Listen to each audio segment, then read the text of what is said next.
Cool Figure TV. Revolutionary salute. Revolutionary salute. Like, share, subscribe. Welcome to the House of Revolution. You know I'm your humble host, the Yamin of Revolution. No more talk, just war. The Iran war heats up. But before we get into that, be sure to wipe your feet. That means hit the like button. You in the House of Revolution. Like, share, subscribe, support the platform, y'all. Will Trump in over his head, and he got to pay. Let's get right to the content. Salute. We have some major moves here on the war front between the U.S. and Israel and Iran, with Iran halting all messages with the U.S. now, and they're saying that once again, Donald Trump and his administration is lying. That's all they know how to do, and by now, the American people should see that as well. They say every other day, a deal's about to be worked out by tomorrow morning, and the people just take it hook, line, and sinker. The markets react, and then a day or two later, this happens. No deal. It all falls apart. Iran says they're lying, and oil jumps again. What this is doing is dragging this whole thing out to where it's going to have devastating consequences. And most people not realizing it because Trump is making sure they're padding the pumps here at the gas station, making sure that it doesn't go any higher than the range that it's at right now. He can control that. He is controlling that. It's all manipulated. And he's going on Truth Social saying everybody just sit back and relax. It'll all work itself out in the end. That's what he's saying. While people out here are struggling to get by, really ticked off. A ton of people left and right just exploding at this. It's only going to get worse, I'm telling you. We're at a point already where if they took the time to clean up all the mines and they struck a deal today, it would take months to get back to regular order. Months. That's if it happened today. We're nowhere near that. So you just remember that before anything goes back to a normal type of situation, months of clearing mines has to go down and all that, even once they get a deal done. So they have fired missiles now into Kuwait. The U.S. has shot them down, and they're saying ceasefire's breached. It's done. I mean, it's kind of pathetic to sit there and say you're under a ceasefire when you're still shooting at each other. Israel, on the other hand, does whatever it wants, and it's moving into Lebanon and moving deeper into Lebanon. If it can't be dropping bombs over in one area, it's definitely going to turn and do it in another. They are going after Baalbek, without a doubt. They're going to try to seize it because this is one of the ancient places that the Sumerians say that when the gods return, there's 4 key places that are basically theirs to claim. One of those is Mount Hermon. Israel already has it. The other one is in the southern part of Iraq. And they're seizing all these locations, no doubt, making a move on all of them to make sure that they have them in their possession. This is a quest for ancient technology and ancient hidden history, if you ask me. In the one places they have not got to get into to find all this is Iran. And then last but not least, Turkey, which holds the 4th and final place. Göbekli Tepe. And everything around Pergamon and the surrounding areas that comes with it. And on top of all of it, they have downed one of our stealth missiles, and there's fears that they're going to back engineer all this stuff and be using them against us. Look, they have hypersonics that Israel already cannot stop once they start launching them. No one's shown yet they can stop the hypersonics. And it's a game changer here on this world stage. But join me for the live shows where I can go into this in further detail Monday, Wednesday, and Friday.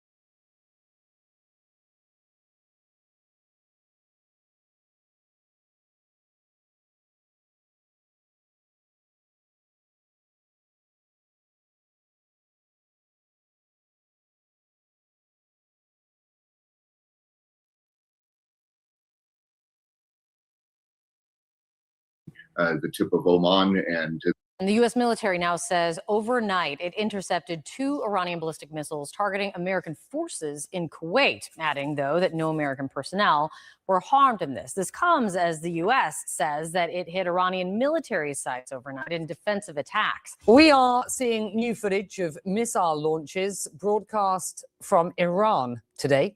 CNN cannot confirm where or when this video was shot, but it was shown on Iranian state media as both the US and Iran reported new exchanges of fire over the weekend. And as US President Donald Trump requests changes to the proposed Memorandum of Understanding with Tehran, which is meant to build on the existing somewhat shaky ceasefire. Let's get a read on where things stand this hour. Our international diplomatic editor, Nick Robertson, is with us for that. Nick, a very basic question at this point. How long can this go on for? Yeah, it's hard to know because it did seem, and everyone knows this, that last weekend it seemed to be close, that the Pakistani mediators had spent days in Tehran. They'd got everyone to a position of sort of a memorandum of understanding where the language was more or less locked in, and it was thought to be hours, maybe a couple of days away. But now we do seem to be in this protracted situation where the president foreshadows a key meeting, and then what comes out of it are more word and language changes, it appears, for the Iranians. The Iranians maintain their position of a complete lack of trust in the US negotiations. And both sides are on a hair trigger, it seems, for a possible escalation of military attacks. Those ballistic missiles that were fired at Kuwait, that CENTCOM said they successfully intercepted a couple of ballistic missiles in the early part of the morning, are really, I think a slightly increased uptick over what we saw Iran's response when the US had defensive measures against some of its military installations in the Strait of Hormuz, close to the Strait of Hormuz last week. So there's this sort of incrementalism, and there is a possibility here. So to answer how long can he keep going, the sources I'm talking to at the moment, when I suggest is it a week, is it more than a week, seem to be suggesting that it would be less than a week. But I think to try to hold on to specific words when this backwards and forwards ping pong, as one source has described it to me, between the US and Iran over the talks. But it's that lack of trust. And I think we sort of got a sense of that from the main negotiator in Iran, Mohammad Ghalibaf, the Speaker of Parliament. And also note how he is dressed. A politician here with an IRGC background, but dressed here in military fatigues.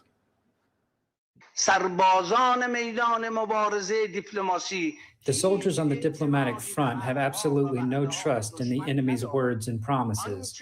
Our only criteria is to achieve tangible results before we fulfill our commitments in return. Until we are certain that the rights of the Iranian people have been secured, we will not approve any agreement.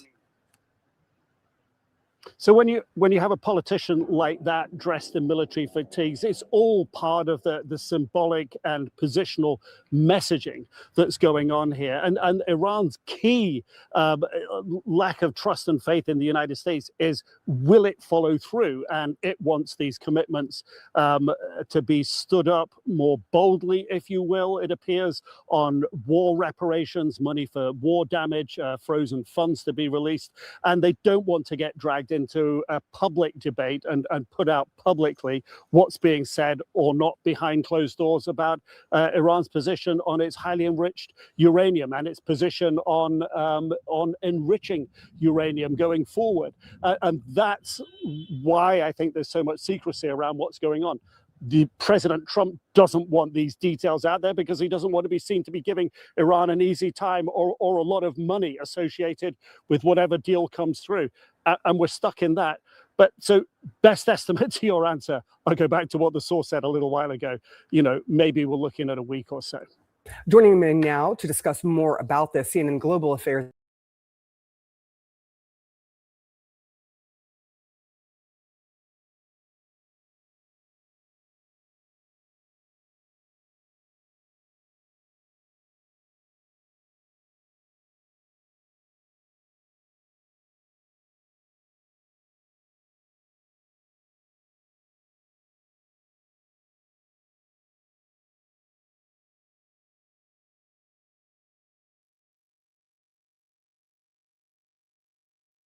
Iran's response to the American aggression, however, was very strong and very severe.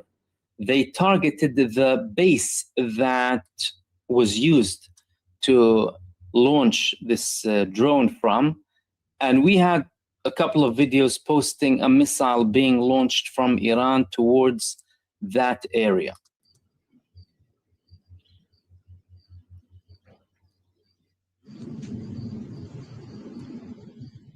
So that was the video of the missile launch coming from Iran against a target that was most likely Kuwait, because there was a statement from Kuwait denouncing and condemning the Iranian attack. And there was also a statement from Saudi Arabia condemning Iran for attacking a US base in Kuwait. But the interesting thing is that Iran itself declared that it was actually Iranian Revolutionary Guard fighter jets that targeted the airbase from which US aggression was launched.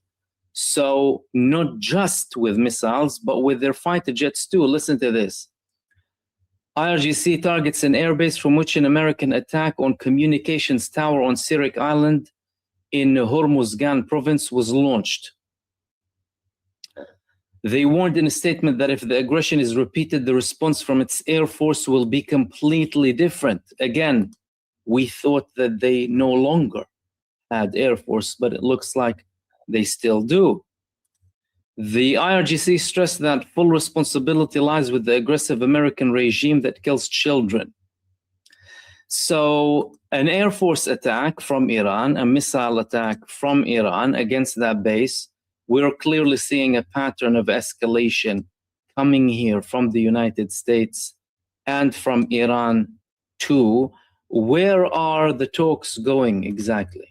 We thought that Trump was saying that the talks are fine, Iran wants a deal. What's the story here? Well, we had more clarification.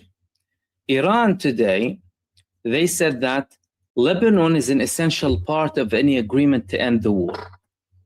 And we did not negotiate on the nuclear issue. Iranian Foreign Ministry spokesman Ismail Baqai confirms that a ceasefire in Lebanon is an integral part of any ceasefire and final agreement to the war. So two things here. Number one, if Lebanon is included, there's no ceasefire. Number two, we're not talking about the nuclear weapons now, at least. How is that problematic? That is problematic because Benjamin Netanyahu just declared an expansion of the operation in Lebanon. And Israel wants to go and attack the southern suburb of Beirut. And the United States is trying to blame the Lebanese resistance in the escalation. Marco Rubio said that the Lebanese resistance is in essence escalating rather than Israel. A year of Israeli breaches with complete adherence from the Lebanese resistance to the ceasefire following the 2024 agreement, none of these breaches were condemned by the American officials, of course.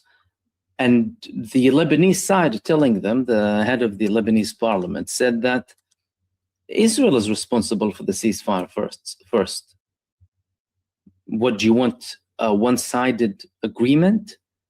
They clearly thought that they could go back to the same situation that they were in before when they were attacking Lebanon. Over 3,000 breaches, hundreds of people martyred in multiple attacks. And now they don't like the fact that the Lebanese resistance can have targeted assassinations against Israeli terrorists, both in occupied Palestine and in the southern parts where they have any temporary base. They're being expelled from every base that they're in. The Lebanese resistance is chasing them with FPV drones. They don't have an answer. As a matter of fact, they don't have any achievement, and that's something that the Israelis themselves are mentioning. Listen to this recent statement that was made by a senior official in the Netanyahu government. We're talking about the Minister of Education. He said the following: "We have not defeated neither in Gaza nor Hezbollah nor Iran. This is the translation. In essence, he's saying we did not defeat any of these fronts. That's a Netanyahu minister. Imagine that. So Netanyahu's Minister of Education is saying that we're not winning anywhere. Netanyahu himself is saying that they're achieving great accomplishments, but that's the reality on the ground. And the most important bit, by the way, is Gaza, because Gaza is the most destroyed place. Gaza is the place that they attack the most, because it was the least equipped, but not the least resisting. They continued to resist Israel up until the last second before the so-called ceasefire agreement took effect. What does that cause Israel, and what does that mean for Benjamin Netanyahu? Well, if a minister in his government is saying that we didn't defeat Gaza, the Lebanon, or Iran, that's a humiliation for Benjamin Netanyahu, someone from his own government saying that, when Netanyahu is trying to portray this image of victory. Netanyahu has to resort to actions that will give him something symbolic. That's why he said yesterday that, yes, we occupied the Beaufort Castle in Lebanon.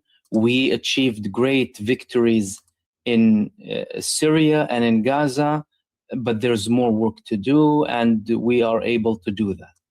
And we're going to continue. And now he's deciding to go ahead and attack the southern suburb of Beirut after the repeated attacks coming from the Lebanese resistance against his terror forces. So he needs something even bigger than that, because that's not going to be enough. At the end of the day, Israel was attacking the southern suburb of Beirut. Israel had multiple operations deeper into Lebanese territories. None of these operations forced the Lebanese resistance to stop. They continued. Now, the timeline is extremely interesting and is extremely important. And when we talk about the timeline, we need to contextualize to try and understand what's going to happen. Netanyahu still hasn't published the date of the early elections. He just said that there are going to be early elections. He didn't say when. He did that for a reason. And that reason is he wants to make sure that any developments on the ground that he would try and portray as symbolic victories for him in Israel, or historic victories, symbolic in their real nature, fake symbols of victory, he will not be achieving victory. But he would try and portray to Israel as a historic victory. And the moment these accomplishments are achieved, that needs to be extremely close to any Israeli elections. However, he's limited. He only has 4 months from now, 3 to 4 months. Can he start something soon, or will it have to be later on? The likelihood is that it's going to be sooner than later for several reasons. Number one, the pattern of the length of attacks against Iran has constantly been increasing.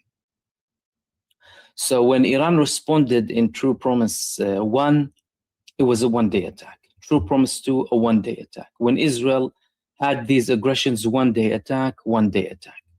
Things started to change in June 2025. We had the 12-day war. It was Israel attacking Iran, Iran attacking Israel. Then the United States participated to give Netanyahu a rescue rope. Following that, there was a unilaterally declared ceasefire from the American and Israeli sides. Then we went into the path of negotiations again. We clearly saw what happened. 40 days, almost 4 times the war that took place in 2025. If we want to try and assume or find out how long the next operation will be, it's most likely going to be longer than that. But we're not necessarily going to be talking about years.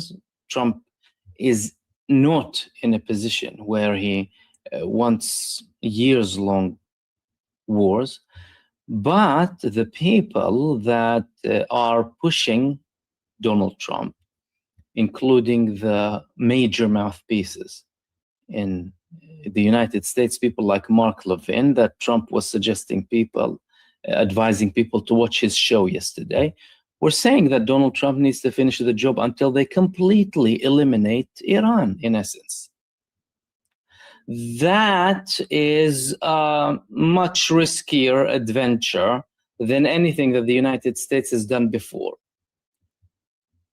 And if they had 40 days in the recent escalation, in the recent war, chances are it's going to be much longer than 40 days in the next round. That's why Netanyahu can start it now, because once they start to attack and they reach a moment where Netanyahu feels, okay, this is a suitable moment to end it now so that I can claim victory and be the savior of Israel, in essence, so that people can vote for him, he will end the war then and then call for early elections. Right now, misinformation spreads faster than facts, especially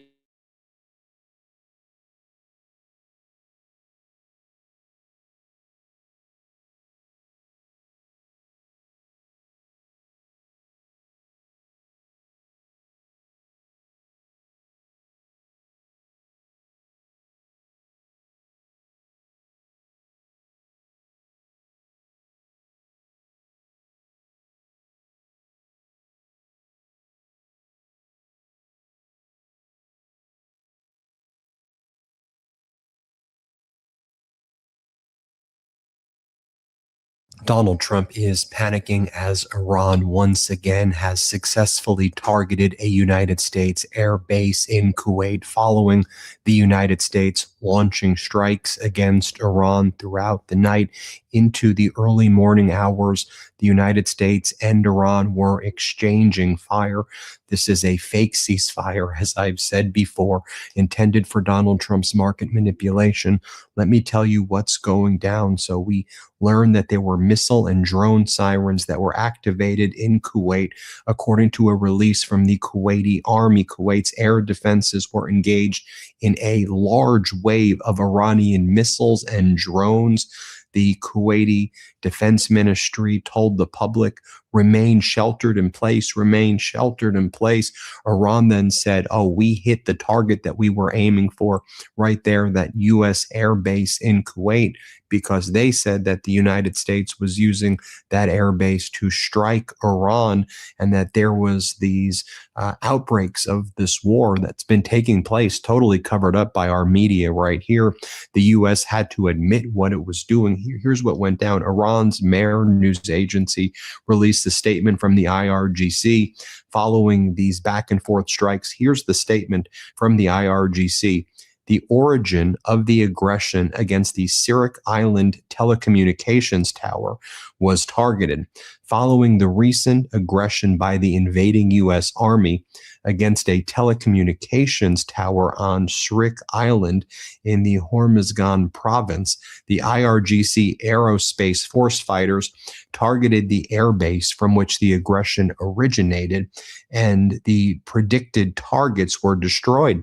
The IRGC Aerospace Force warned that if the aggression is repeated, the response will be completely different, and the responsibility lies with the invading and child-killing U.S. regime. So you remember our reporting over the weekend, and I saw a lot of comments saying, Ben, are your reports true? Because I'm not hearing this anywhere else. You're talking about Iran striking down 3 to 5 U.S.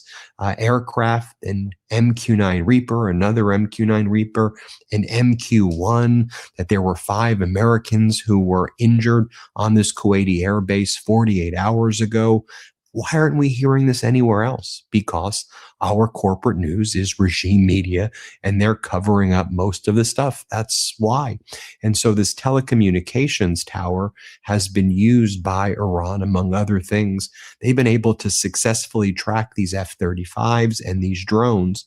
So the U.S. struck the telecommunications towers, which were being used to track the MQ-9 Reapers and the MQ-1. And then Iran responded, and Iran just hit the U.S. air base in Kuwait. Now, U.S. Central Command was just forced to admit what went down.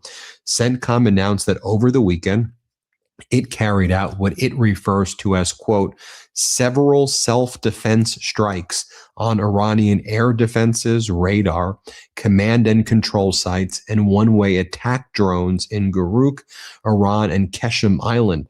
The strikes, which occurred Saturday and Sunday, were in response to what they said were recent aggressive actions by Iran, to include the shooting down of a U.S. MQ-1 Predator that was operating over the international waters of the Persian Gulf. So the United States says that we were putting our MQ-1 and MQ-9 Reapers over what the U.S. claims was international waters. Iran said these are our land, this is our area. And then they were struck down, and then the U.S. said that we were acting defensive by attacking Iran yet again. This was defensive. This was not aggressive. We were on the defense by going on the offense. This is straight out of George Orwell's 1984. In fact, far more dangerous in my view. But then Iran responded, and Iran just targeted the U.S. air base and hit it again.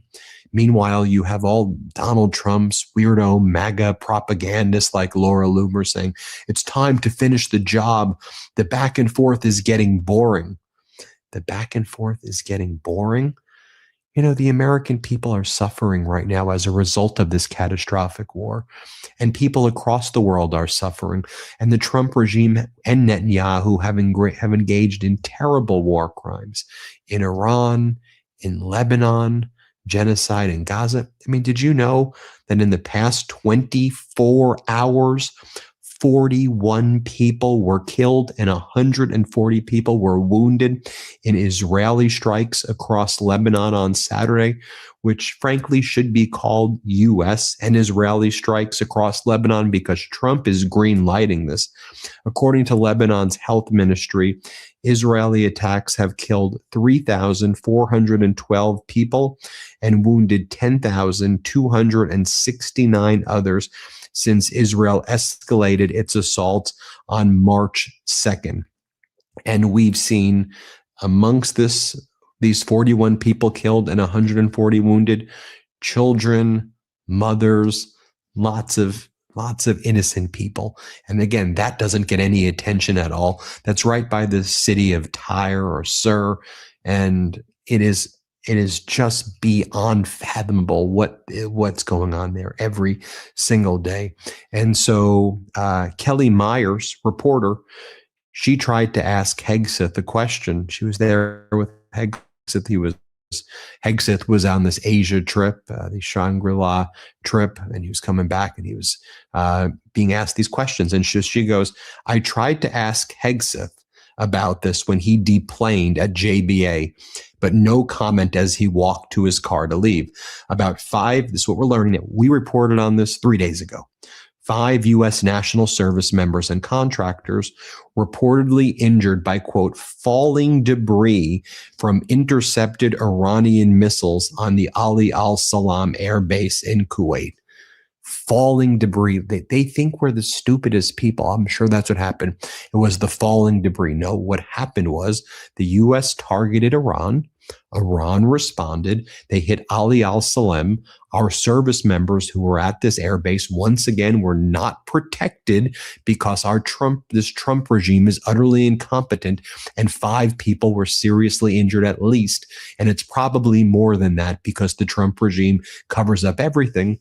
And now Hegseth, who is saying that he doesn't want to see, quote, fatties at the UFC fight that will be taking place and the White House lawn where they've like ripped apart the White House for this UFC fight. No fatties, they say. And remember the video I did yesterday? No one wants to be affiliated with this sick Epstein class weird event for Trump's birthday. Even Rogan's like, this is a terrible idea, this event.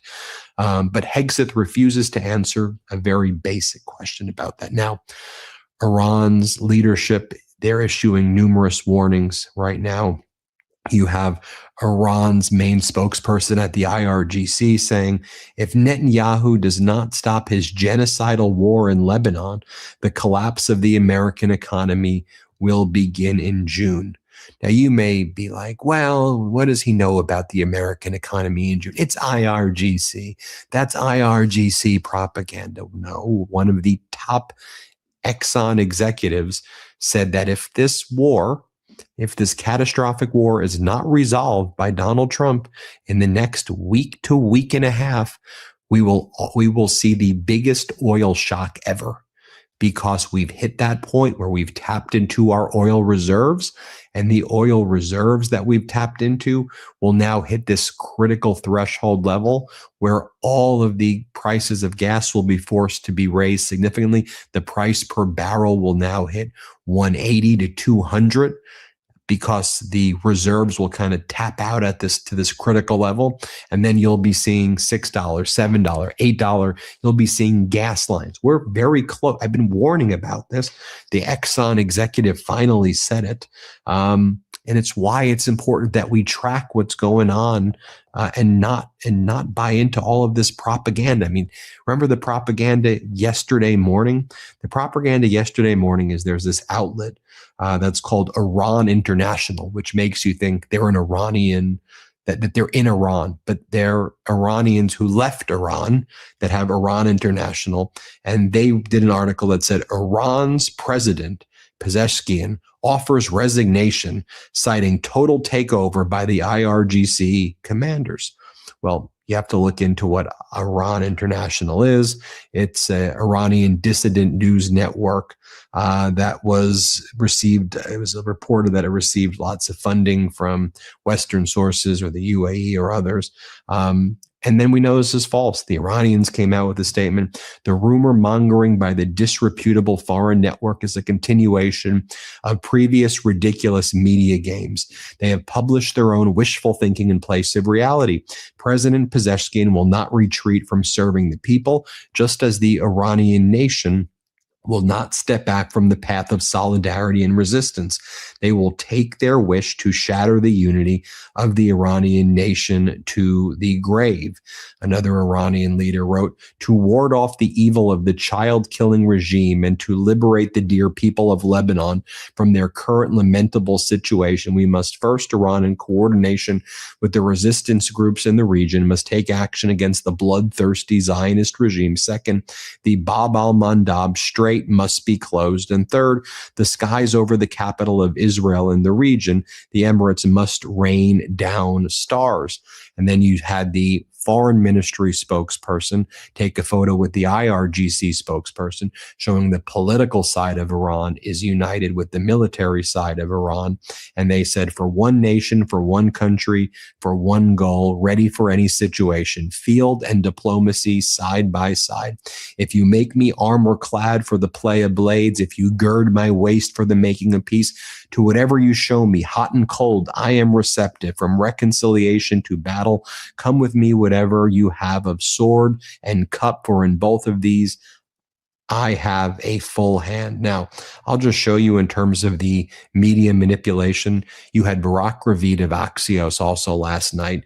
He said, Marco Rubio spoke over the last 48 hours with Lebanese President Joseph Aoun and Israeli Prime Minister Netanyahu to try to push forward a new ceasefire initiative, a U.S. official told me. Then Barak Ravid does like all of these like siren emojis. I'm showing you the video footage of what Netanyahu is doing in Lebanon. I'm showing you Tyre. I've shown you before Beirut. I'm showing you the thousands of people who have been killed, many, many, many innocent people, mothers, children, people in general being killed by Israel right there.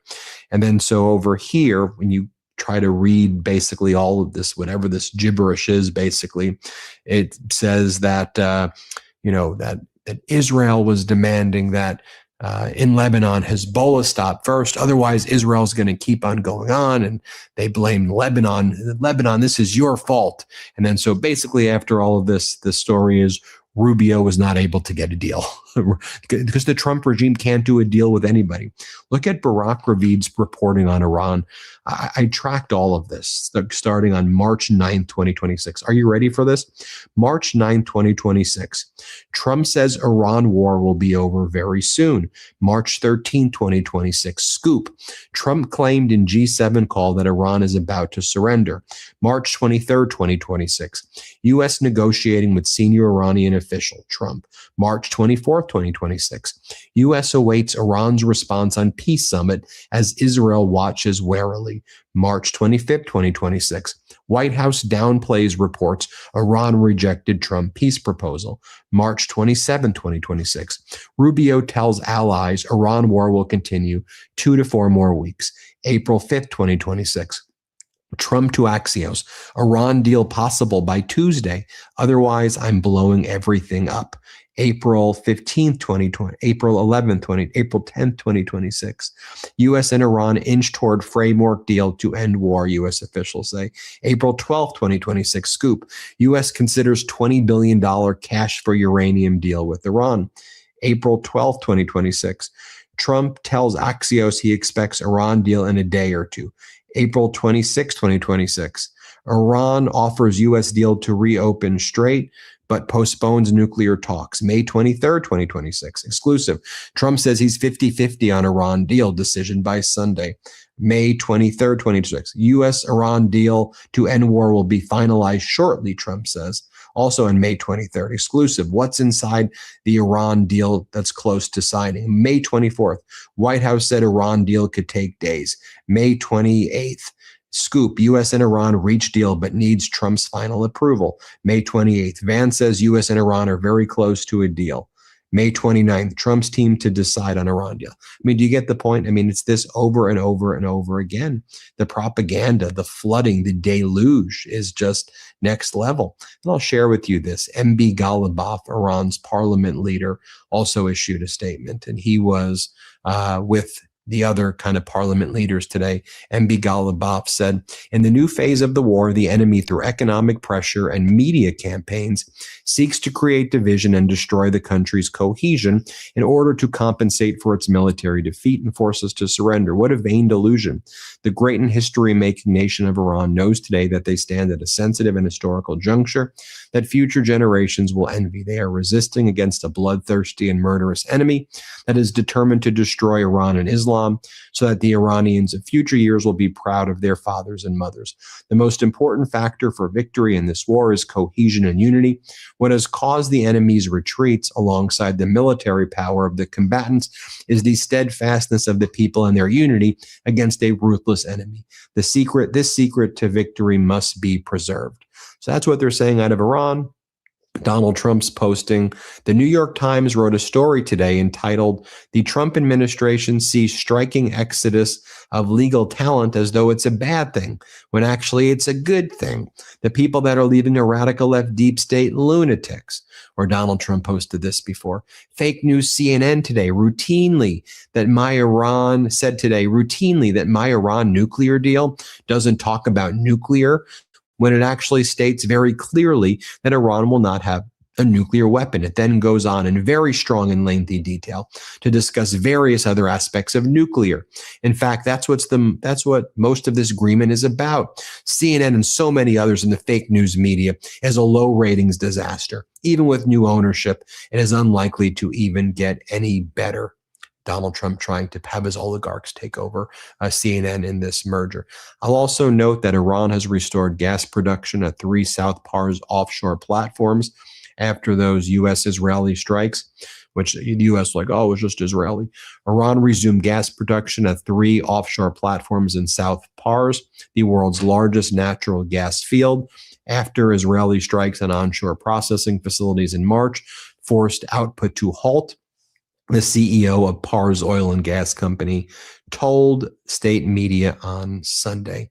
So that's where we are with everything right there. We'll keep you posted. We need to get out the accurate information. That's why we take this step by step. And Trump's out there posting, "Oh, you don't know my deal." Well, I showed you. You've been saying there's a deal since March, and this is just like what he did during COVID, with kind of the same timeline, right? Was that March of 2020? It's going away. It's going away. It's going away. We're good. April, it'll be gone by Easter. It'll be gone by summer. It'll be gone then. It'll be gone then. That's what they were saying. It's the same stuff. This is his cycle that he does over and over again, except in 2020, he lost the election. And then finally, someone who was competent was able to take over. But the arsonist blamed the firefighter for putting out the arson. Right now, there's midterms coming up, but is he going to drag this on forever? Are we going to have to wait for this oil shock, and a complete global catastrophe that we're like a week away from it? And I'm not trying to be hyperbolic. I've been keeping us informed every step of the way. We're like a week away from this happening. And then everyone's going to be like, "Oh my God, it happened. Who would have known?" Us. We all knew. We all knew this was happening. And he keeps on striking Iran. Dude, just get out of there. Just leave. You lost the war. Get out and leave already, man. Or enter into a deal, but leave. Okay? Stop harassing everybody. Freaking predator. Hit subscribe. Let's get to 7 million.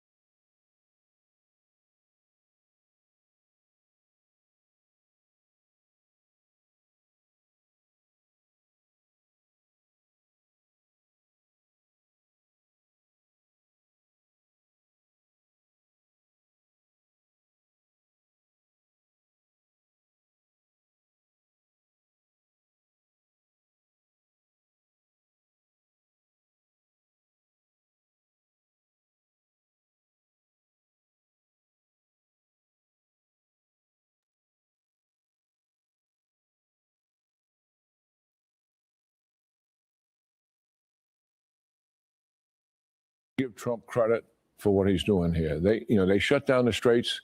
Eventually, we put a blockade in that shut down 100% of their exports. Now, he's taken another aggressive action to open up the straits, and I think it's more likely than not that we will return to combat operations to finish these guys once and for all. Finish these guys once and for all. I'm going to be tough.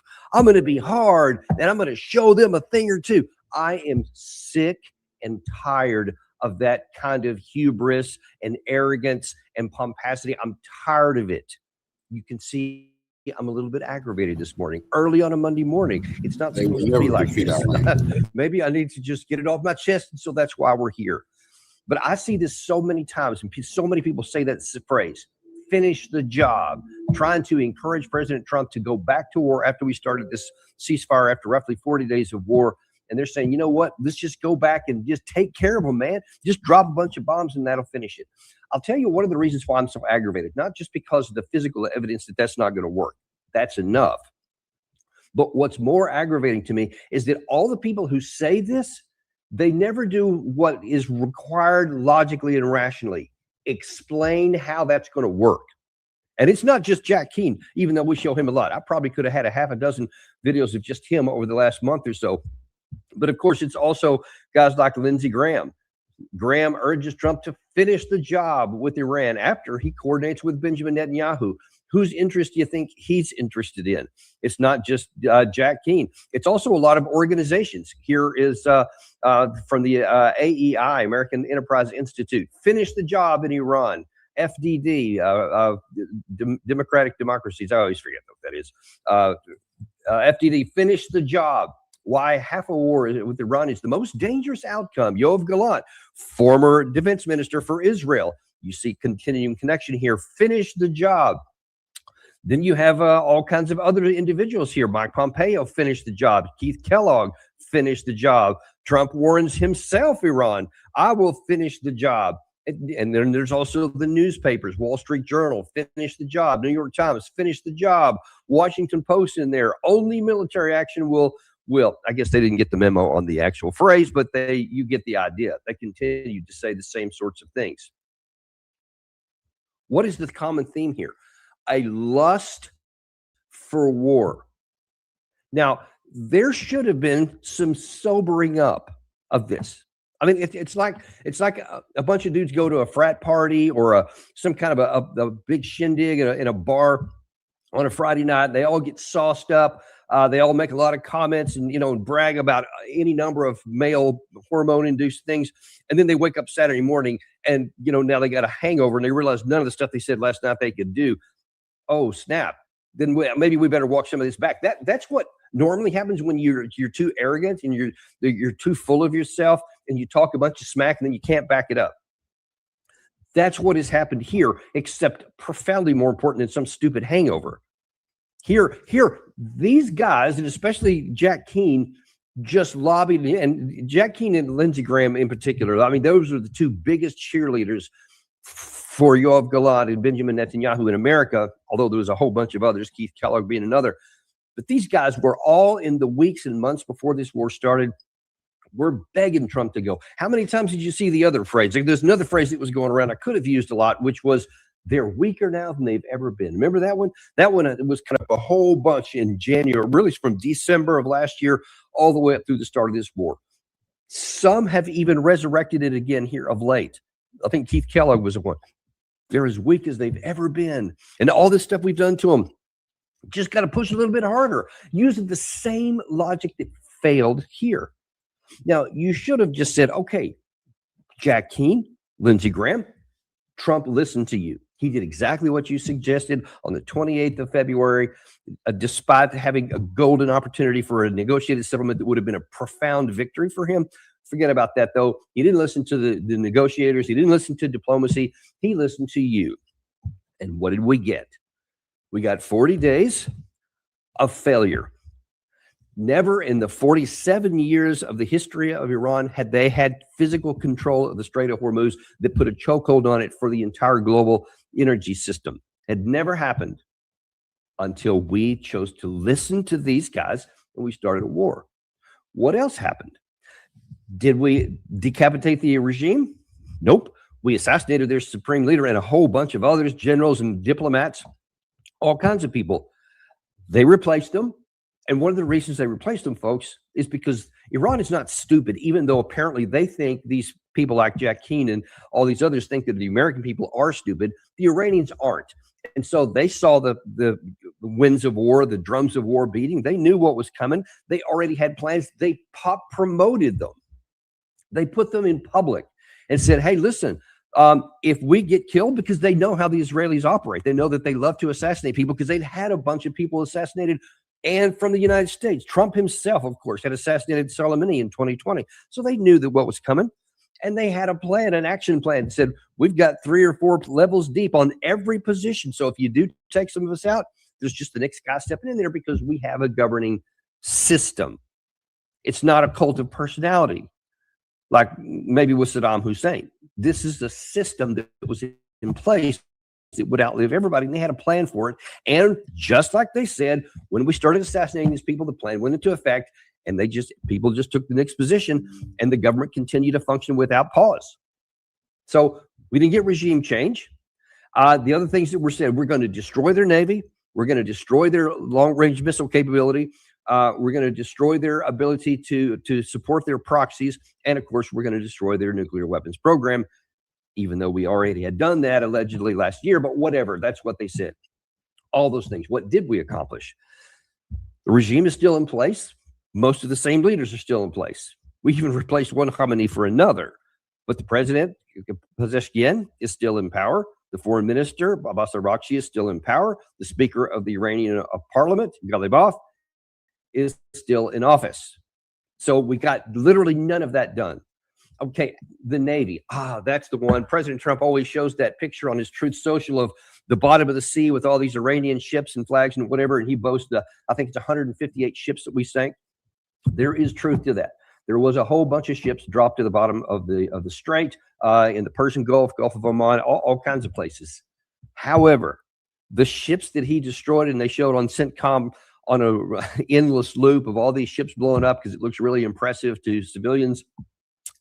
That's not their actual Navy that matters. Those were some of their older, larger vessels that are not useful. That's why they weren't out to sea, even though they're at war. Most of them were in docks. I think other than the one ship that was coming back from the east, that was in part of a naval exercise that we sank with a submarine. Everything else you saw was at its port. It was just docked up, or it was sitting on a flatbed or something like that. Those are the ships that they're not using. There's a reason why they were out in the open. The ones that matter, the ones that can affect traffic in the strait, are these fast boats and these other speedboats and these surface drones and subsurface drones. Those are the ones of their Navy that matter. And they actually, and I forgot to post a picture of this, but over the weekend, they put on social media in Tehran, they had a big, huge rally for the government, also underscoring how all these lies that we said that they're so weak and all we got to do is push them and arm the opposition and stuff. Now that everybody comes out nearly every night and supports the regime. Good job, General Keane. Good job, General Kellogg. You've got just what you asked for with the war, and then you produced the exact opposite of what you promised. That keeps going on. But in last night's rally, they apparently introduced a new category of speedboat that has anti-ship cruise missile launch tubes on the top of it. Can't say whether or not it's legitimate or not, but what I can tell you is that it's like an in-your-face. They know we have satellite coverage everywhere. They know we have drones flying all over the place, and the people were swarming all. Oh, that's great, Gary. You're awesome. There it is, right there. So that's a cruise missile box you see on the left-hand side there. That's an anti-ship cruise missile launch tube. So they're just like saying, yeah, you want to take it up? Come on, we dare you. But these are the things that matter. And Gary has showed you previously these underground bunkers where there is just row upon row upon row of these speedboats. And we've seen them when they want to, they bring them out there and they'll swarm them around ships in the Gulf. That's how they have control. So when he says that if we have, and when all these guys activated Trump to say, hey, start the war, they promised that they would take out the Navy. The Navy is virtually untouched. They had, by some reports, over 3,000 of these. So whatever number of speedboats we have taken out, there's been some, but they have not been anywhere near what their operational number is. So the capability is virtually untouched. And of course, now Gary's showing you stuff there from their underground facilities. We don't have to tell you about how their missile factories are doing. We can't take those things out. So they all still have them. So we didn't take out the Navy. We didn't take out their missiles. And of course, the proxy issue, they still support with Hezbollah in Lebanon, and especially in the Houthis down there in Yemen. Those things are still going on. In fact, and we're going to get to that in a second, with the issues with Hezbollah in Lebanon is a huge issue of even bringing this war to an end, which we also can't solve. And then the other thing is that, this nuclear dust or whatever it is Trump talks about all the time, the reprocessed material, the 60%, 20%, and several other categories of things. And Red says, yeah, we ain't doing that. And you're going to do what? You see what I'm saying? Because we have started this war, we can't finish it. And all of these things were the failed result of the first 40 days. And why is that? I mean, Gary was just showing you one image there, but look at this one. This is one we show where the entire western side of the country has a whole series of mountain ranges on it. So it's virtually impregnable to an army. So even if you had one, even if you had 1.5 million troops, which we don't, not even with all of our allies, it would be literal suicide to go anywhere to try to go through these mountains, because it gives every advantage to the defense. And of course, they know they have somewhere around 1 million of military folks of various types on their active forces, and that's Basij, the actual army, IRGC, some militias, and now that they've mobilized apparently millions more. And you don't even have to be an expert to be able to be a good defender in this kind of mountain when your country's being invaded. So that's why we didn't do it. That's on the one hand. Then, of course, these underground missile factories we talk about. This is a rendering of one.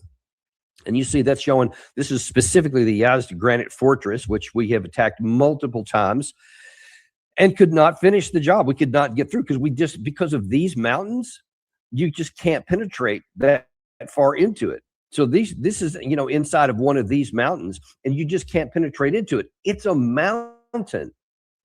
Meanwhile, What else have we been doing here? You see that the IRGC, this is today, the IRGC has access to 50 of the 69 tunnel entrances struck by the United States. So they had, that we know of anyway, that's been published, 33 of these missile cities and various forms of them along the coastline. There's another several dozen that are elsewhere in the country, and we probably don't even know where all of them are, but we do know where a bunch of them are. And because we've known already satellite and other intelligence capabilities, we've known where the exit tunnels were. And so we continue to hit them. But you see, as of today, 50 of the 69 ones that we hit, those are just the ones that we knew of and hit, not the ones that we don't know of and never hit. They're operational today. And Iran simply regained access by using bulldozers, just common bulldozers. So everything you keep doing with all this high-tech weapon and these multi-million-dollar missiles, they bring a bulldozer in and then they're able to clear the stuff out and turn it back into use. The threat posed by Iran's missiles is being underestimated given the small number of interceptor missiles available to the United States. Iran still has approximately 1,000 missiles stored in underground sites. And from what I've been told by folks who do have access to in some of our intelligence, that is a vastly underestimated number. The war has shown that the United States is unable to destroy Iran's missile capabilities. We are unable to do that. And then you have this other issue here. We've talked about this before as well. The United States is going to need years to replenish the stockpiles of advanced weapons that we've used in the first 40 days. So you have all of these guys that lobbied and actively begged President Trump to go into war. He listened to them. He did. We did it with everything we had. We used a massive percentage of our most important missiles, especially the JASSM long-range cruise missiles, the Tomahawk cruise missiles, the THAAD interceptors, and the PAC-3 interceptors. Those are our four most important categories, two each, offensive and defensive. We burned through a huge percentage of them to accomplish nothing. And now these same guys, Lindsey Graham, all these organizations here, Mike Pompeo, all these news organizations, they still want to say, go back and finish the job, Mr. President. And what they owe us and what I am demanding, you want to go at FDD, you want to go at AEI, you want to go at Mike Pompeo, especially, he's been really active here of late, or General Keane, General Kellogg, every one of you owe it to the American people to say something like this. I recommend that we go back in and tell President Trump to finish the job. Here's what's going to be different this time. We're going to have, instead of just JASSMs and Tomahawks and maybe two or three other long-range missiles that we have, other categories maybe, we'll fly some of the other, because we have a number of different categories and types of missiles, air launch missiles, etc., some ground launch. We're going to go in with those. And those missiles have capacity of X, Y, and Z. The striking power is this. The penetration power is that. And that will be different than the first round. So even though we're going to go back and we're going to be peppering on these same mountains here, we're going to do it different this time, and it's going to have a different outcome, because that's where they get to fill in the blank. I'm not going to fill in that blank because there's no facts to fill it with. But that's what they owe us. They owe us to say, all right, we'll use different ordnance that will have a different outcome. And these 33 bases, these 33 missile cities will be obliterated this time when they weren't last time. And by the way, some of these bases are designed to survive nuclear weapons. So even if he's going to say we're going to go from, just some standard conventional cruise missiles up to nuclear weapons, that's not even going to knock them out. So you're going to have to come up with something better than that. And then you're going to have to say why, okay, even though most of their Navy is still underwater, are in these bunkers that can come out anytime they want because they have all these access points. And even though we burned through all these percentages, huge percentages of our total national inventories last time, this time we'll be able to do it. And what? How are you going to say we're not going to burn through even more of our inventory? Because you've got to be able to plausibly say, for me to go back and for President Trump to go back and do what I'm advocating, it's going to take approximately this percentage of what we have left. And that's going to succeed where the other ones didn't. So at the end of the day, we'll take out all of their missiles, we'll take out all of their Navy, and we'll render the government ineffective so that they have no choice but to surrender to us. And they won't be able to control the Strait of Hormuz anymore, because you see what I'm saying? You have to do every bit of that. And this lie, and there's no other kinder way to put it. It's a categorical lie when they said, oh, you know what? We got 70% of them the first time, then we stopped, and all we got to do is go back and get that last 25 or 30%. Everything will be fine. That is a categorical lie. The military, I know this for certain, even although I don't need to have heard this, I can just do the normal analysis. Any rational person can. But I know that our senior leaders have told the White House, don't restart the war because there is no attainable military objective. We won't have any different outcome in the next 40 days than we had in the first 40 days, except that we'll burn through more of our resources. Look, the Iranians know all this. There's a reason why they're so cocky here. And we're going to talk about that at the 11 o'clock show here in about 40 minutes with Patrick Henningsen. We're going to talk about what they're saying here, because what they've been saying overnight and this morning shows that they know, it shows that they can do elementary analysis, that they can read headlines, and that they have intel to understand all these things I just point. Their capabilities, our limitations. And they see that if we go back to this, they have tools and weapons and targets to attack that they have not done up to this point that would be catastrophic for our country. And listen, all wars are ultimately about your economic capacity to sustain war. And if we don't launch here, Iran has the capability, which they have not yet attempted, to crater and to undercut the foundation of our democracy, of our economy, which is access to plentiful, cheap crude oil. Our economy cannot function. We cannot create GDP unless we have sufficient amounts of energy at affordable prices. And it takes both of those, enough energy and at affordable prices. If you don't have enough, and if the prices are too expensive, then you will destroy demand, it's called. You will destroy economic activity. It's a one-to-one correlation. You cannot have GDP production without cheap crude at the appropriate level. And if you take it down like 10, 12%, you will take down your economic output 10, 12%, and that equals, say it with me, the depression. They have that over us, and they know that they have the capacity to inflict us.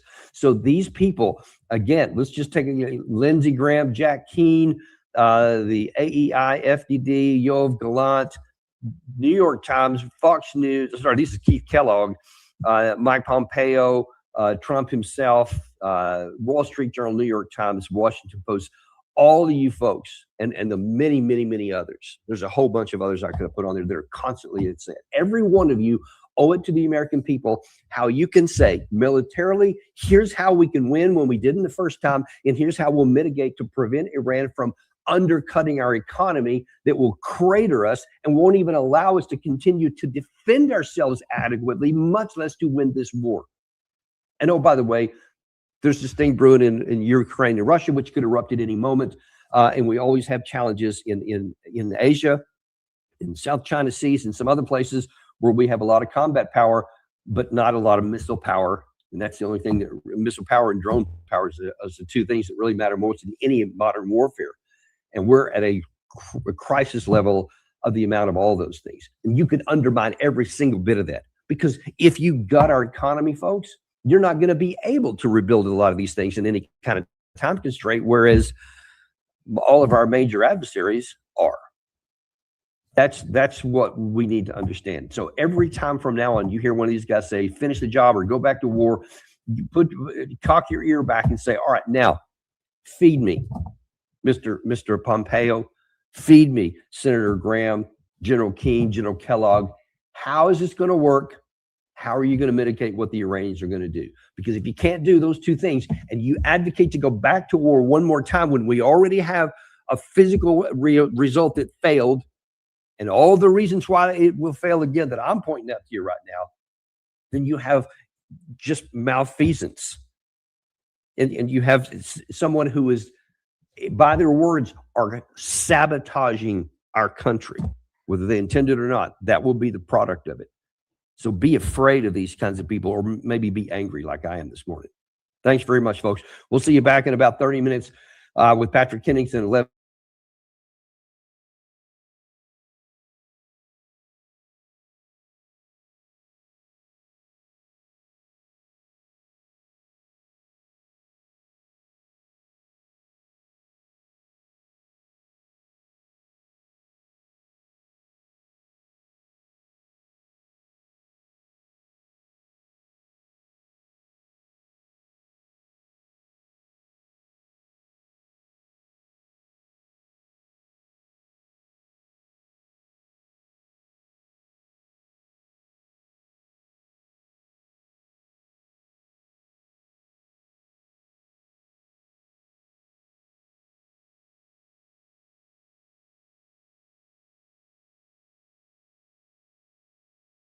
6 months later. Yeah, exactly. It just, By the way, nice shirt. You're styling properly today. yeah, just following you. I'm a bad influence. Yeah, Larry, I want to start with the breaking news of what's going on right now, because moments ago we've learned that Iran holds indirect talks and message exchanges with the United States. They're talking about Lebanon, and they said that as long as they have these sort of attacks on Lebanon and Gaza, there will be no talk between Iran and the United States. And what would be Iran and the resistance front have also reported they want, if something goes on, and if because Israeli wants to attack the southern part of Beirut in Dahia, and there are many people there. Somehow it's impossible to evacuate all of those people in Dahia.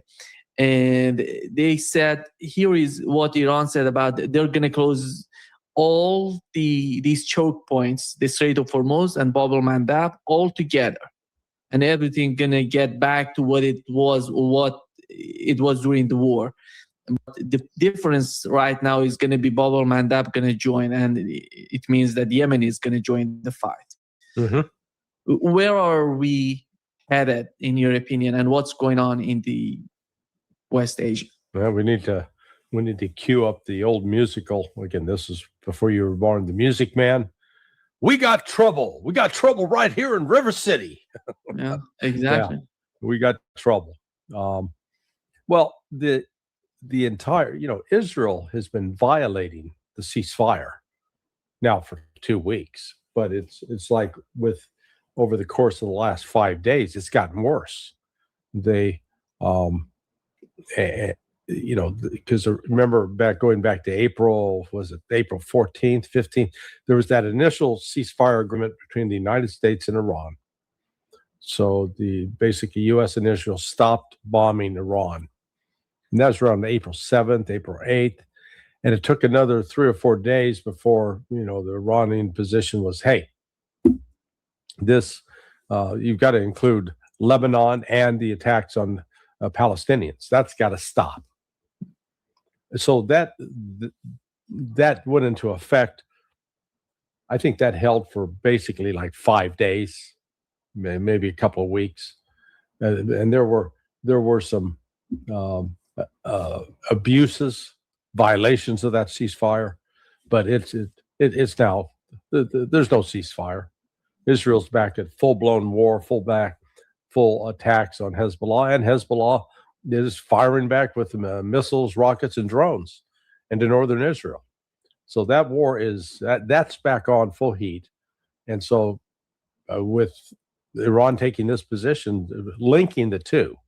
And so that is what's so new about this whole situation, that the Iranians now are linking what goes on in Lebanon and in Israel to any kind of agreement with the United States. You can't separate them. You can't pretend, that this is just about a conflict between the United States and Iran. No.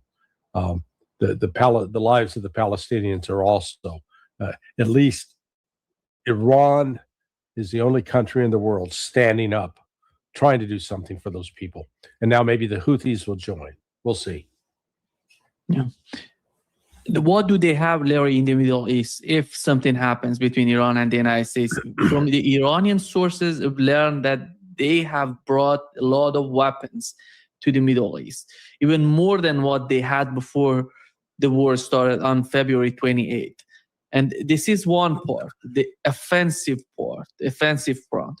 Right. On the defensive, we have to see the combination of the defensive capabilities and offensive capabilities. What do we have right now in the Middle East? Well, there are reports that, and they're not public reports. Let me change that. I have been told by someone who has access, or let's call it a knowledgeable. It'll be referred to as a knowledgeable source with access, that China has provided Iran with at a minimum, a supersonic anti-ship missile, but also apparently some other significant ballistic missiles that were not previously, they're solid fuel, which makes them easier to, load up and fire off. Iran's in a position now with more weaponry than it had at the start of the war on February 28th. Let's think about it. We're looking at, so we had March, April. It's gone over more than 3 months now. 3 months and 2 days.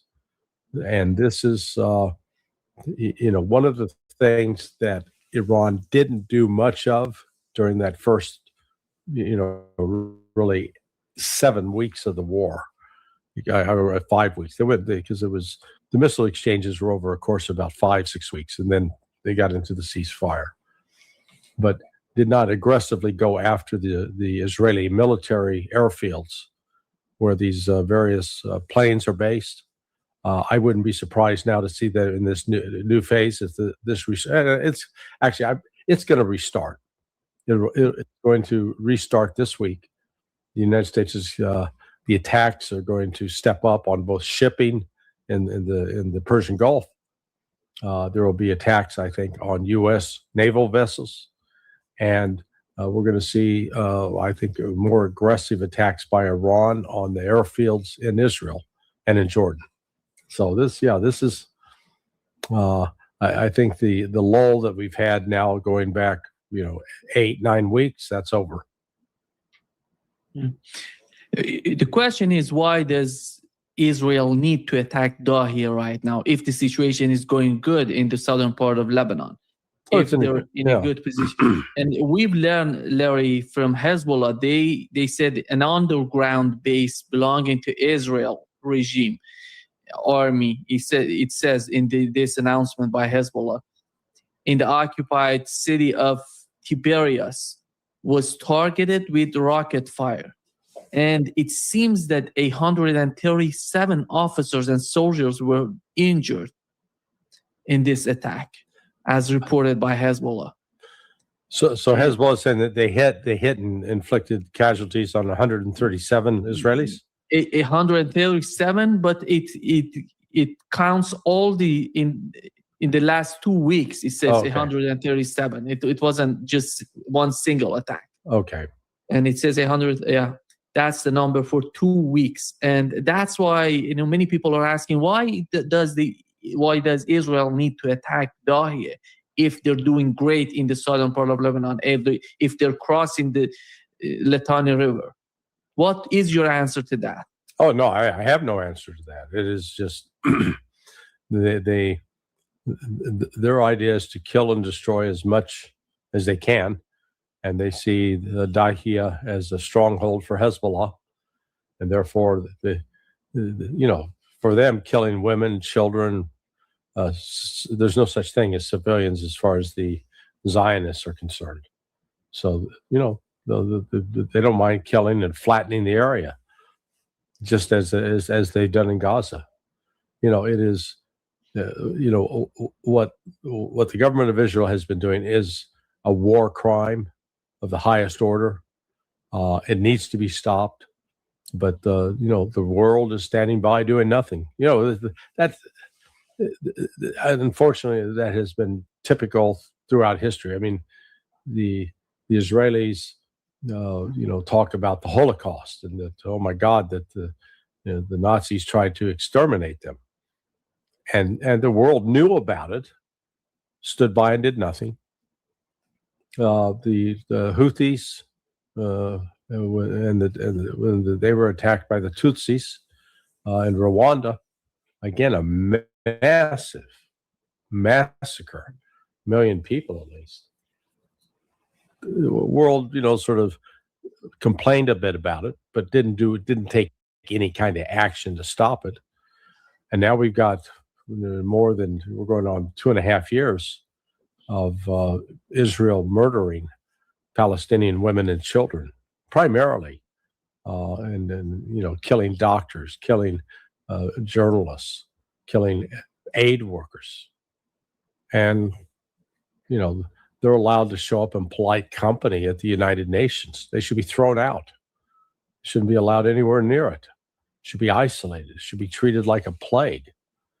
Instead, you know, they go along with it, and then they get to and go make their speeches at the UN and pretend that they're the victim. Israeli media reported, Larry, that the United States has proposed an arrangement to Lebanon under which attacks on Beirut's southern suburbs, they're talking about Dahia, would cease in exchange for Hezbollah refraining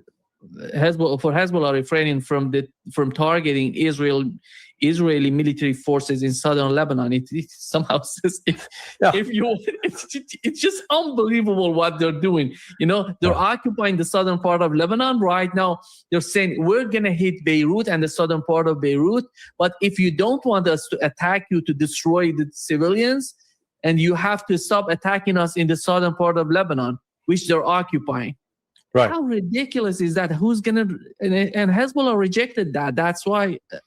Yeah. Well, hey, look, there's a Yiddish word for this, CHUTZPAH, chutzpah, or as Michelle Bachmann, a former congresswoman in the United States, she called it chutzpah. But you know, that's what it is. It's pure chutzpah on the part of the Israelis. You know, that's along the lines of, you know, the kid that kills his parents and then pleads for mercy from the judge. Judge, you can't prosecute me. I'm an orphan. Yeah, you're an orphan because you killed your parents, you bastard. So you know, here's Israel looking for leniency in the course of when people are responding to their attacks. And, you know, it's quite understandable that, you know, I can understand why they'd ask that. And maybe their calculation was, hey, we asked, what's the worst going to happen? They'll say no. I think the situation is getting so serious, Larry, and we're going to have this war breaking out again. Here is what one of the senior Iranian official said to the Fars News in Iran: the blood of a Palestinian equals to the blood of an Iranian, the blood of a Lebanese equals to the blood of an Iranian, and Muslim community is one joint column, side by side in this battle. And they're not going to give up on what they're asking for from the United States. And I don't see Donald Trump having any sort of solution for what's going on, because he has not shown us any sort of leverage on Benjamin Netanyahu. Well, I'm hoping that Iran was able to play the stock market on this, you know, do what Trump's been doing. So Trump, over the last, now we're going on 13 weeks. What he would do is he would announce, hey, we got a peace agreement. It's, man, this should be signed any day now. We're close. We're so close. And as a result, what would happen? The price of oil would go down. The price in the stock market would go up. And so by shorting stocks or buying puts where you could profit off of these changes.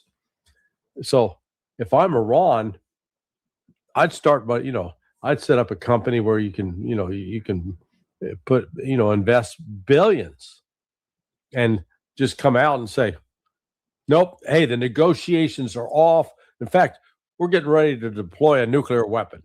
Oh man, the stock market would go crazy.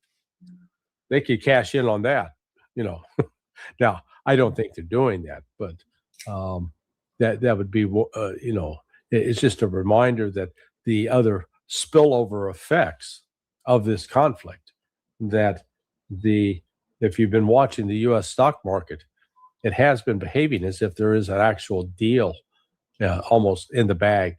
So it's close, so close. And, there have been some of us who are saying, no, that ain't happening. It's not true. Stop getting taken in by, this is another version of Donald Trump is like Lucy from the Charles Schultz, Charlie Brown cartoon. Lucy would hold out the football. Come on, Charlie, kick it.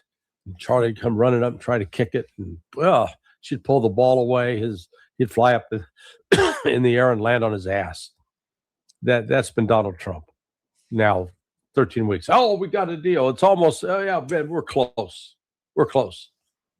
Now, as Iran said, we're not even talking to the United States now. There's nothing to talk about until the issues of the Palestinians and the Lebanese are addressed.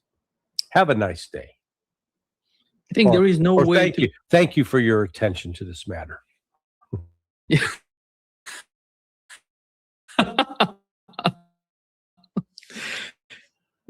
Larry, I think in the Persian Gulf, because we having this blockade on Iran, and sooner or later they're gonna have some sort of confrontation and escalation, and that's gonna be the war, the real war between Iran and the United States. Coming back to the main question, the same question that I asked before, you forgot to mention that in your response, which is the capabilities, defensive capabilities on the part of Israel. Let's assume the war starts again. Mm-hmm. And how is that going to be, how the United States going to be able to defend Israel? Well,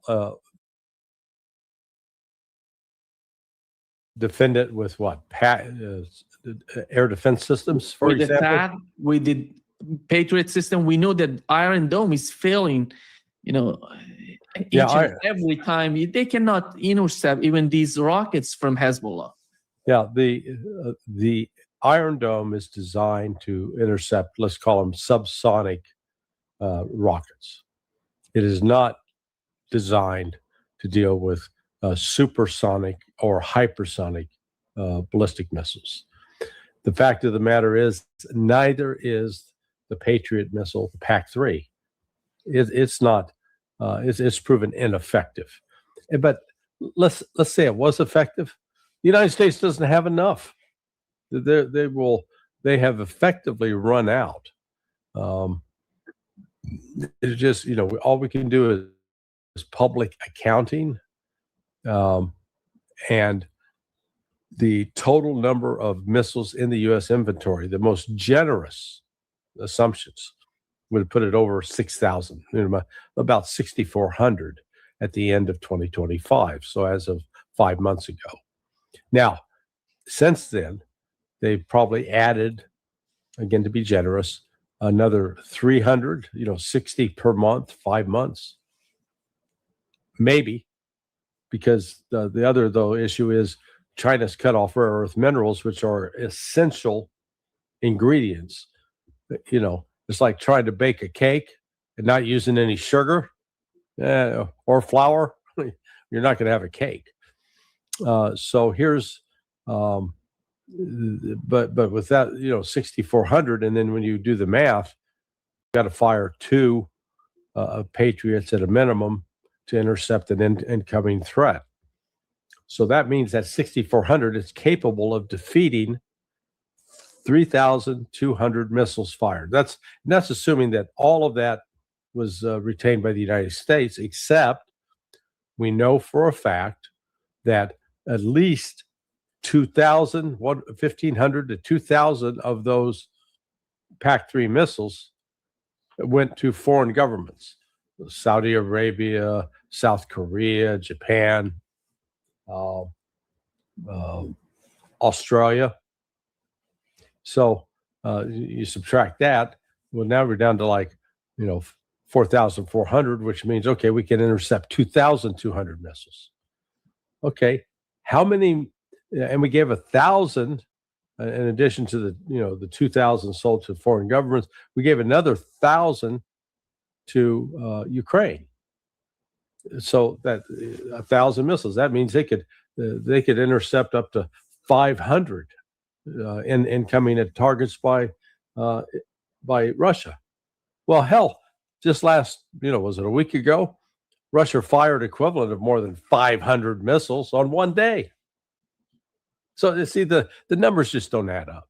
So this is they're living with the reality is that Israel and the United States do not have an effective air defense system. They don't have it. It does not exist. Yeah. Here is what Donald Trump said, Larry, in his interview with Fox News. A good deal look like for you? Well, first of all, there's no deal that's good enough because the media will cover it. And we're making a great deal. We're going to make it a great deal. Or we'll just go back and finish it off militarily. But this would go faster. It's probably better on a humane standpoint. There's something nice about it also. You know, save a lot of lives. Whether it's the other side or not, you save a lot of lives. But we're close to a very good deal. And if we can make it good, otherwise we just start up with the Department of War, as we call it. And it's been very successful. You saw Venezuela. It was a one-day win. And this is really a win already. We've defeated their military, essentially defeated their military. I would rather get a deal because we can open the strait immediately upon signing. The one guarantee that I have to have is, and slowly but surely we're getting, I think, what we want. And if we don't get what we want, we're going to end it a different way. The question is, Larry, he said that we defeated Venezuela militarily. I haven't seen any sort of fight between Venezuela and the United States. Yeah, that was an inside job. Three individuals that were part of Maduro's security team, and I mean we're talking senior people, coordinated, conspired with the United States to disable Venezuelan air defense systems, to pave the way for U.S. Special Operations Forces to go in and grab him.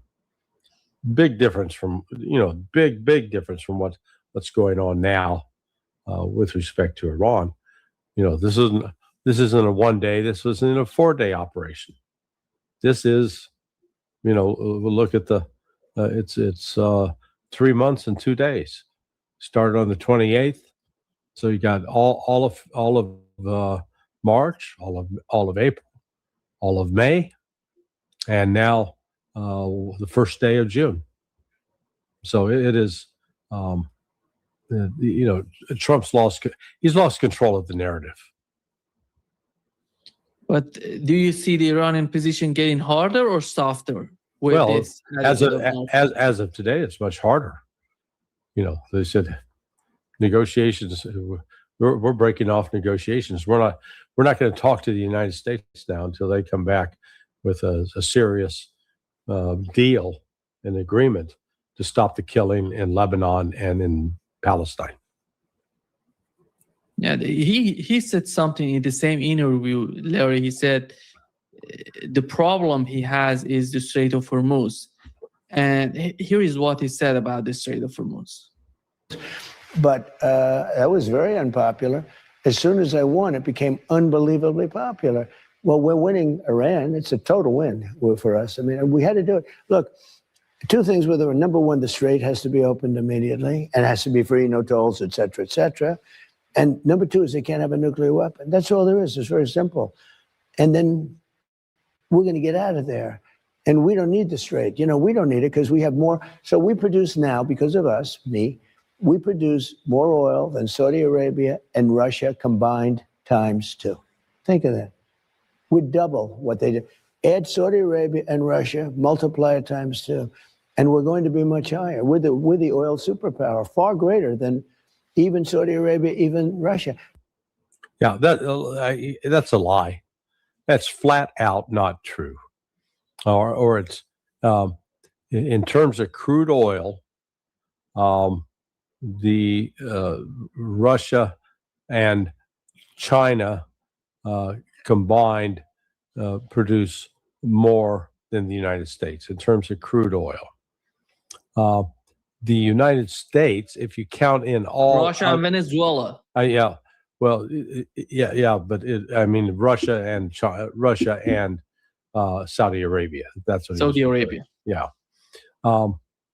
If you count in, so he gets to that number where if you look at all petroleum related products, including liquid natural gas, and et cetera, yes, the United States produces a little more total than Saudi and Russia combined.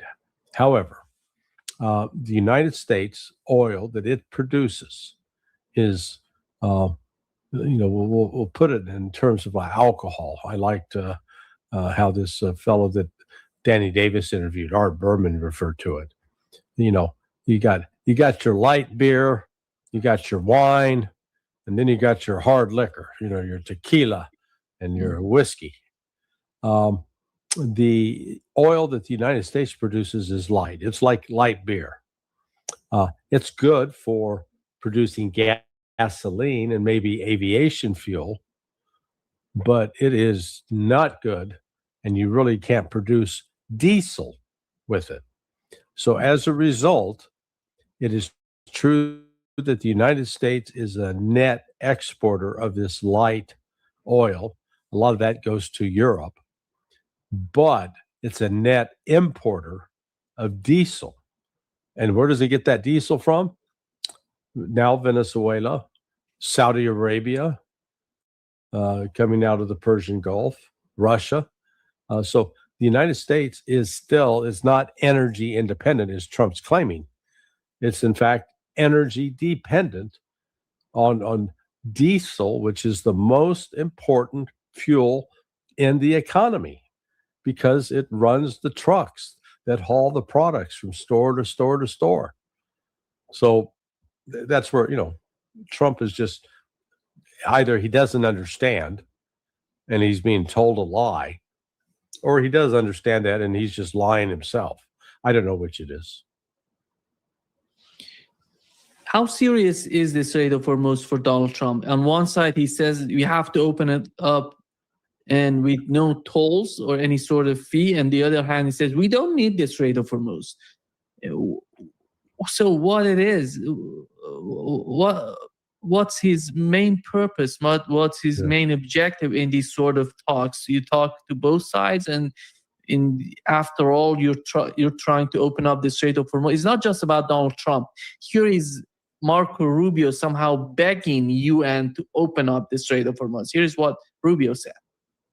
That's for the UN, right? As something that functions that can solve global problems. What is the purpose of the UN? The UN was supposed to be a place where you could peacefully resolve global conflict.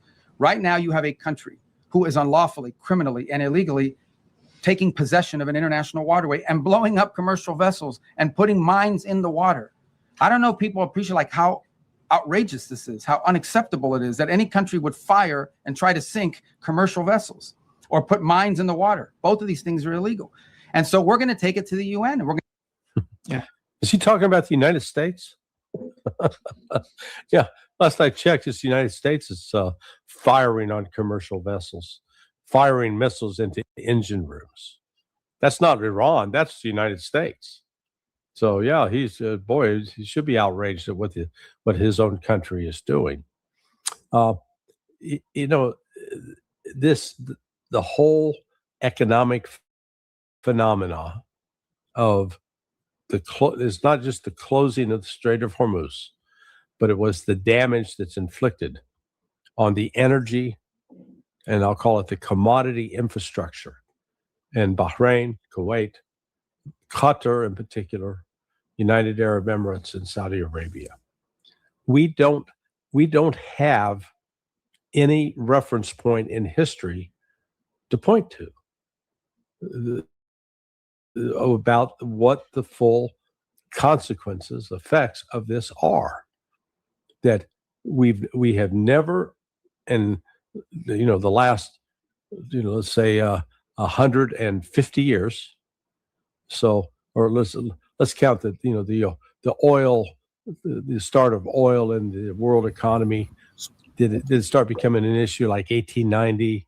Let's go to 1900. So 126 years. We have never had a situation where 20% of the world's oil supply got cut off. So that's cut off. There's no more out. It's not a matter of flipping a switch and producing more. We've gone from this level down. So 20% of that's gone. 10% of liquid natural gas. Again, that's provided by Qatar. That was their principal export. That's no longer available. The production of helium, 44% of that is off the market. And when you consider helium as a critical ingredient for manufacturing computer chips, and what we're witnessing is now with the advent of AI and the so-called AI revolution, that is AI revolution is driven by having computers that are in these data centers. And so those computers have to have computer chips. And what's happened to the computer chip market? It's not, instead, the prices on it are soaring now because there's a shortage of chips, because the price of the helium is actually, it's off the market. It's not coming back anytime soon. Same thing then we're finding that with fertilizer, the combination of urea and sulfur, those two items, which also came out of the Persian Gulf. So my point is, the world has never seen a disruption in the supply chain like this in modern history. In the last 126 years, we've never seen it. So we can't necessarily sit down and say, okay, this is how these effects are going to play out, because we have no record of that ever happening. We're going to discover how it's going to play out, but you can make a prediction that I think is reasonable, that if you have now cut off that supply, then the other products that are made from those basic items, those are going to decrease in supply, and the prices of them are going to go up. So at a minimum, we're going to globally, not just in one country, globally. And even though the United States is a net exporter of this light crude, we're diesel, so that price is going up.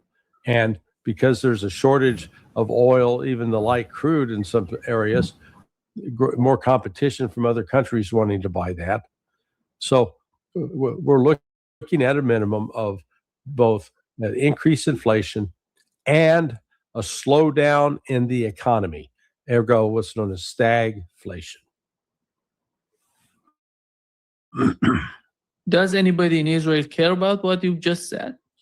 No, in Israel, they're on, they're like your teenage kid.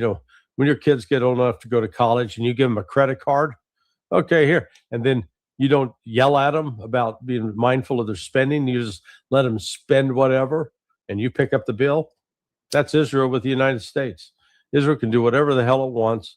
The United States picks up the bill. Israel never has to pay.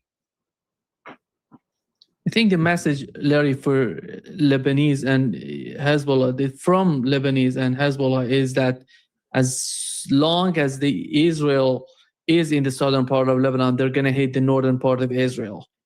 That's the reality that is not going to change without Israel without Israel changing its behavior in the southern part of Lebanon. And I don't see Israel,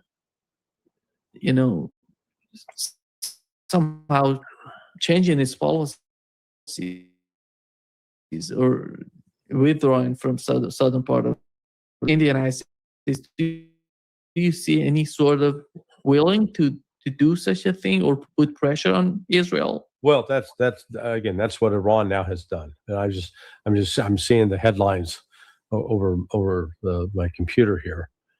And so they're closing the Bab el-Mandab.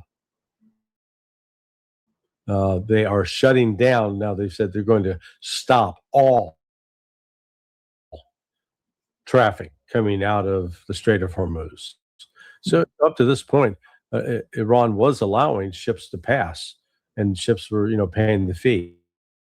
But now, according if the news is accurate, Iran said nothing's. So, the combination of those two factors means the global now that they can't pretend that this is just temporary.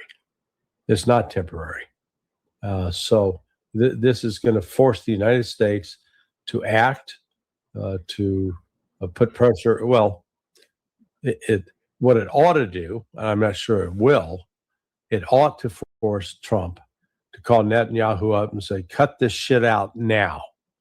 And you're going to end your attacks on Lebanon now. That's going to stop. We're cutting off all aid now. Okay, so that would be a move in the right direction. That would then provide an opening for the United States and Iran to get back to talks. But I don't see that happening, at least this week. And I think in the face of this challenge by Iran, the United States is going to ramp up. So we're seeing today that this is we've had sort of, let's call it 8 weeks of calmness, so to speak. At least Iranians have not been dying, so more Iranians are going to die. But this also means Saudi Arabia, Qatar, they're going to have a choice to make. They're going to either shut down U.S. military operations from their territory, or if they allow those military operations from the territory, like Kuwait is, they're going to be attacked, and they're going to suffer significant damage beyond what they've already suffered. Do you see the war starting as an Iranian attack on Israel because of the attacks in Lebanon? Israel wants to attack Dahiya, wants to destroy Dahiya right now. They issued an evacuations announcement. And how do you see the Iranian reaction to that? Are they going to hit Israel? Yeah, I could see, up to this point, Iran has always waited to be attacked to attack. But I see in this situation that they would inform the United States and Israel. Israel stops this within, the next 12 hours, or we are going to, we will attack and destroy Israeli military targets that are involved with these operations that are killing Lebanese and Palestinians. So it would not surprise me if Iran decides to do that. Because it sounds like they're fed up now. I think they've decided, okay, this has gone on long enough. And because the original ceasefire was supposed to stop this. Instead, Israel's just basically going, hey, fuck you. We're going to do whatever we want. Okay. So now we'll see if they pay a price for that. Who's actively supporting the United States or facilitating American attacks on Iran? In the weekend, we had American attacks and Iran in response to Kuwait. Is that because they're using Kuwaiti territory as the base at the origin of these attacks? Yeah. No, that's why they went after Kuwait.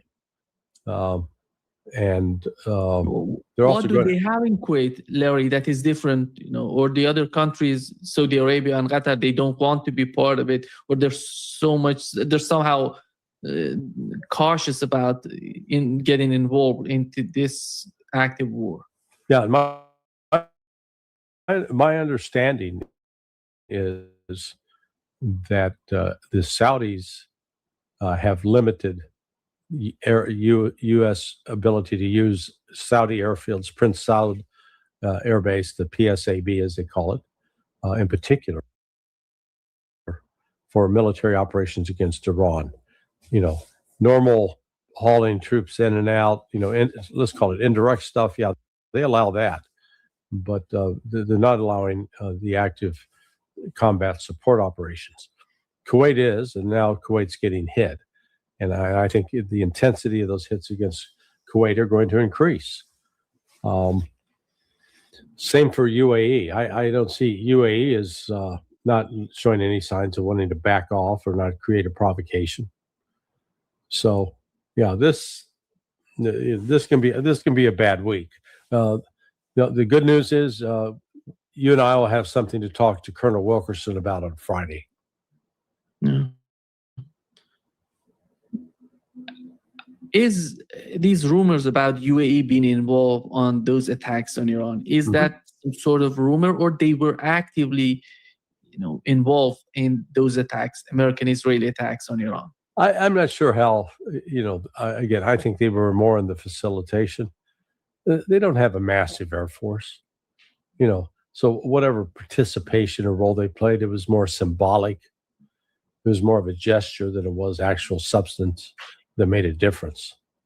But substance or not, it made him a legitimate target as far as Iran is concerned. And I'm surprised more if this now continues to heat up and expand, which I think it will, then you're going to see more damage in the UAE, particularly in Dubai and Abu Dhabi. Yeah. Larry, here is what Donald Trump said about starting the war against Iran. Yes, by the way.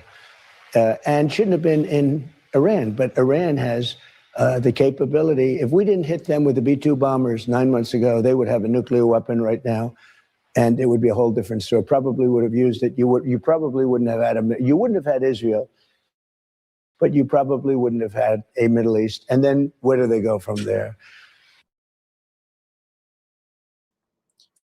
Is there any sort of evidence to support what he just said? Oh, heavens, no. I mean, he makes his stuff up.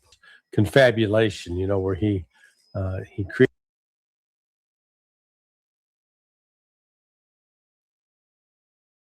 God and then sells it as being true by repeating it over and over and over. Yeah, so but there's that is just baseless. No fact that whatsoever, because Iran didn't have a nuclear weapons program. They were quite clear about that. But then, United States had to create this narrative to stop Iran from developing a nuke. Well, we've seen this from the United States over and over and over. We create the problem, and then we claim that because that problem exists, we need to go solve it. We did that particularly with Saddam Hussein, but our invasion in 2003, we got to stop his weapons of mass destruction. Well, we knew he didn't have a nuclear program, so that left chemical and biological weapons. Well, where the hell did they get? Did Iraq get those? They got those from the United States, provided courtesy of a CIA program, that a joint CIA Department of Defense program.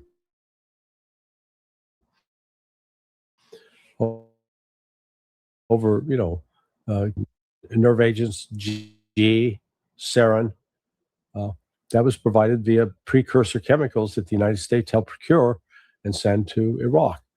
So, here once again, the United States is creating a problem that, we keep saying they're going to get there. They got a nuke and we have to attack them. And so finally, at some point, the Iranians come to the conclusion, you know what? If we had a nuke, they'd leave us alone, just like they leave Kim Jong-un and North Korea alone. So let's get a nuke. It could, it could lead Iran to absolutely do that. And as Trump was accurate in that regard. While Iran has the technological, scientific skill to build a nuclear device, the easier way for them to get it is buy one from Pakistan or North Korea. That way you've got it. You've already got it. It's proven. It's tested, and you get to tell the United States, "Hey, look at what we have." Yeah. I think Donald Trump is forcing them to do that because there is no way they don't want this war. Right. They don't want this continuous war in the West Asia, not only against Iran, against Lebanon, against Gazans, against Palestinians. That's why there has to be a permanent solution to what's going on in the West Asia. Yeah. There is no way to negotiate to find some sort of temporary, ceasefire or truce. And so what would be the outcome for the Iranian people? Nothing. Right. Yeah, no, it is as you know, by virtue of your religion, within Shia Islam, it is a real fundamental belief that you do not kill innocents. That if you're engaged in war, you don't kill non-combatants.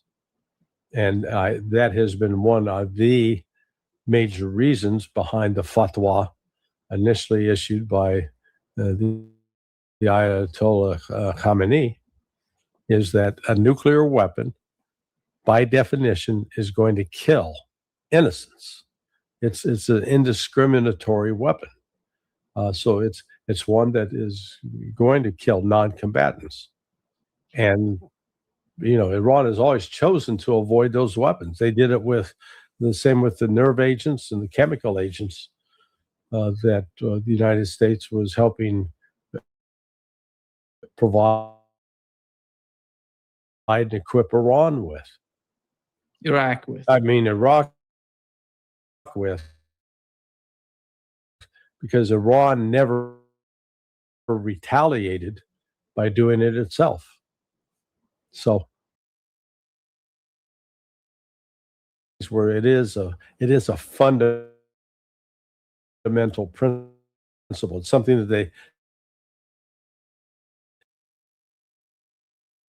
that it's not just, it's something that is pervasive throughout. It is a fundamental belief. And you can correct me if I'm wrong. No, you're right, totally right, 100% on spot on. But Larry, when it comes to the Strait of Hormuz, these Europeans are screaming, this is against international law. This is,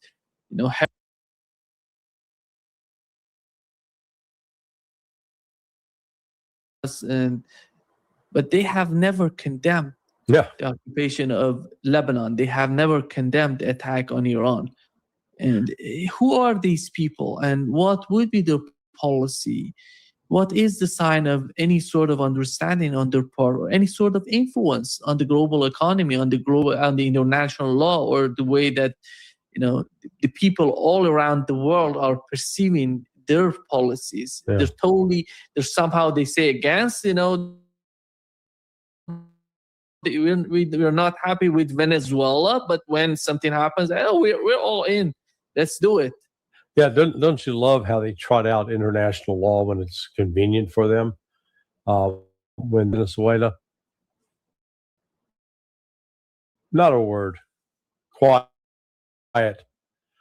When the United States and Israel launch an unprovoked war of aggression, the same kind of war that the Nazis unleashed on the world on September 1st, 1939, the world says nothing.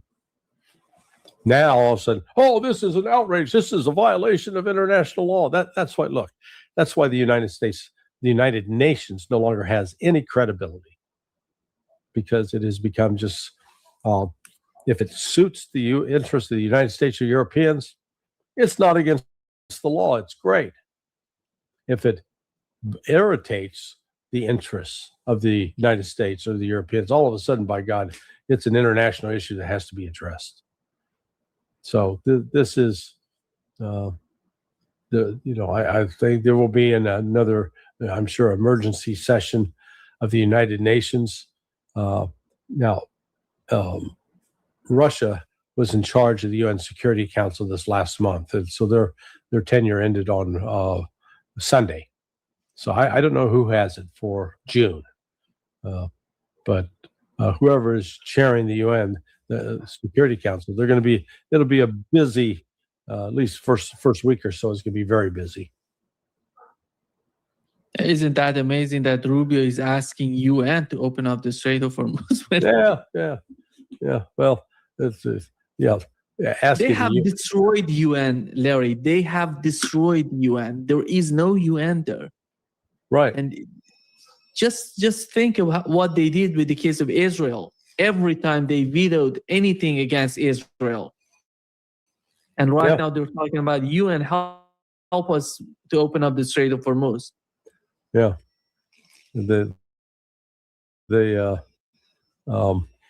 could probably you could create a song for the UN Security Council.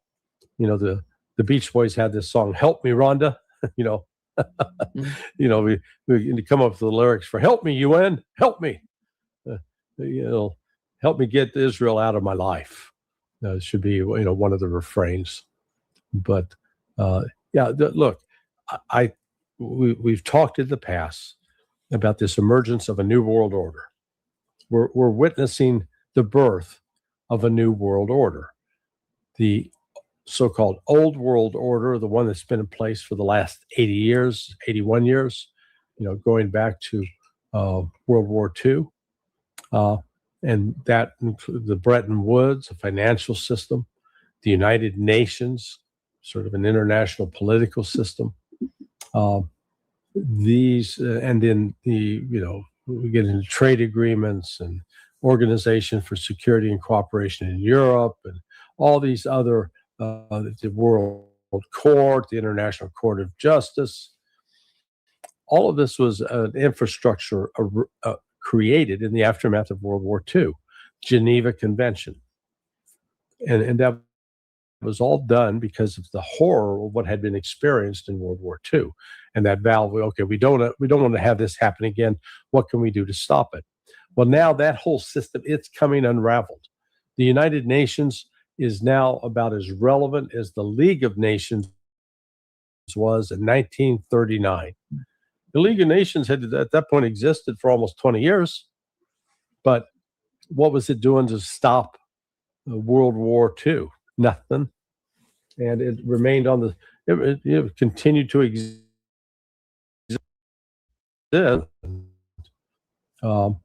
Continued to exist until the United Nations was created, and then League of Nations disappeared. So now I think we're going to be coming to a new international order, that instead of having a UN Security Council that gives the United Kingdom and France veto power, these are two nothing countries. They're irrelevant. They have good people that live in them. I'm not at all attacking the people, but let's be honest. France and the UK are they're like toothless chihuahuas now. Little tiny dogs that yap a lot, make a lot of noise, can be obnoxious, but they don't really carry much bite. And instead replace them with India. India should have a seat at that table. You can make a case that actually Brazil, in terms of population, Brazil's in the top 10 of all nations in the world. So, make it more fair. Africa is not represented on the UN Security Council permanently. Different countries get a chance to do a rotation, but Africa itself as a continent is not represented. So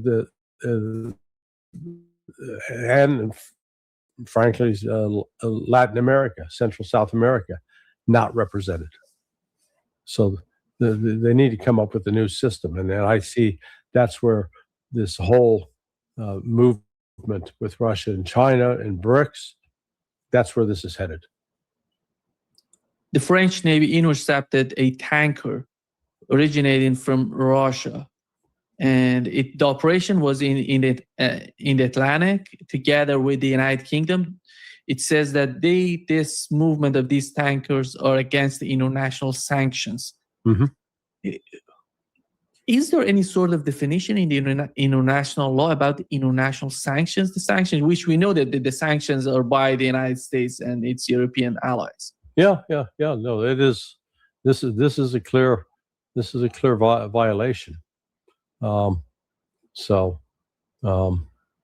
It is. I expect to see Russia retaliate, and so that's going to add another dimension to all of this. But hey, I forgot to. I'm going to have to jump. I've got an 11 o'clock in Turkey. So I don't, or actually it's in Islamabad. So I don't want the Pakistanis mad at me. They have nuclear weapons, Thank you so much, Larry. And all right, see my you friend. on Friday. See you on All Friday. right, we'll see you. Bye-bye. We'll see you Friday. Bye. Bye-bye.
Again.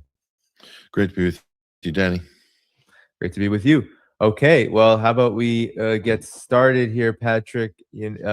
Just when you thought that the Iran war was entering a period of tit for tat and almost a no peace, no war, it appears that things are escalating quite quickly. Just over the past few days, let's say the last 24 hours, there were major reports of U.S. strikes on Iran, and then Iran retaliating back. And so I'll just pull up what the Cradle said about this. So the IRGC said today that they targeted a communications tower in Sirte early, that the U.S. forces targeted communication towers in Iran's Hormozgan province yesterday. In response, they struck an airbase from which the attack was launched, claiming that it's designed to target. They said that any repeat of this U.S. aggression will be met with a completely different kind of response, one that would be the responsibility of the aggressor and the child-killing U.S. regime. Now, of note, Patrick, with these strikes, we saw Kuwait activate their air defenses just hours ago, and this would be the second time that this occurred. It's called interception in the U.S. And they said the single missile was intercepted in that retaliation strike, but it appears that interception actually caused quite a lot of damage. 5 Americans were injured. I'm hearing also several contractors at the U.S. Ali Al Salam base in in Kuwait were also injured, and a $30 million U.S. Reaper drone was destroyed. An MQ-1 drone was also destroyed by Iran. And now we're in a situation where the war could very well restart. There's talks that this expansion of the war against Lebanon, this invasion that Israel is putting together, will and could cause Iran to strike back at Israel too. So, Patrick, what's your reaction to this? It does feel like Israel is right now heavily in the mix of helping to reignite the flame of this conflict. Trump is kind of sitting back and being very mum with his words, surprisingly so. What's your thoughts on what's going on? Well, there are two parts to that. The first part you mentioned, the radar station at Sirak Island in the Strait of Hormuz. That looks like the United States is preparing to, that could be a missile defense, radar battery, air defense. So that looks like that would be the first steps in the United States preparing a major military incursion. They could just be feeling out and poking to try to see how Iran will react, and maybe just gradually, one by one, degrading what they think are key military installations that Iran has to defend the strait. So that's one thing. Whether the U.S. will go through with that or put boots on the ground or try to occupy an island, one of the islands in there, Goruk Island, or all these various key positions there that one could occupy in order to create a scene, a situation whereby it would create an international incident, and the U.S. could claim that they're taking decisive action, then use that to escalate. We don't know. We don't know what the end result or the end state would be in that. But the U.S. is definitely in the process of interventions, a series of interventions, tactical interventions. That's clear. So this could mean that's a prelude to a resumption in hostilities, possibly. So it's hard to tell. I think the United States clearly has to buy time. They need more time to amass the type of munitions that are going to be required in any kind of serious exchange. But I think that it's controlled escalation right now, and Iran's prepared, of course, as they have been from the beginning, that they prepared for a massive onslaught by the United States and Israel. So what shape that's going to take, I don't know. But the Lebanese question, that's separate. And what I'll say about that, Danny, is that by anchoring negotiations to what's going on in Lebanon, that's something Iran's doing.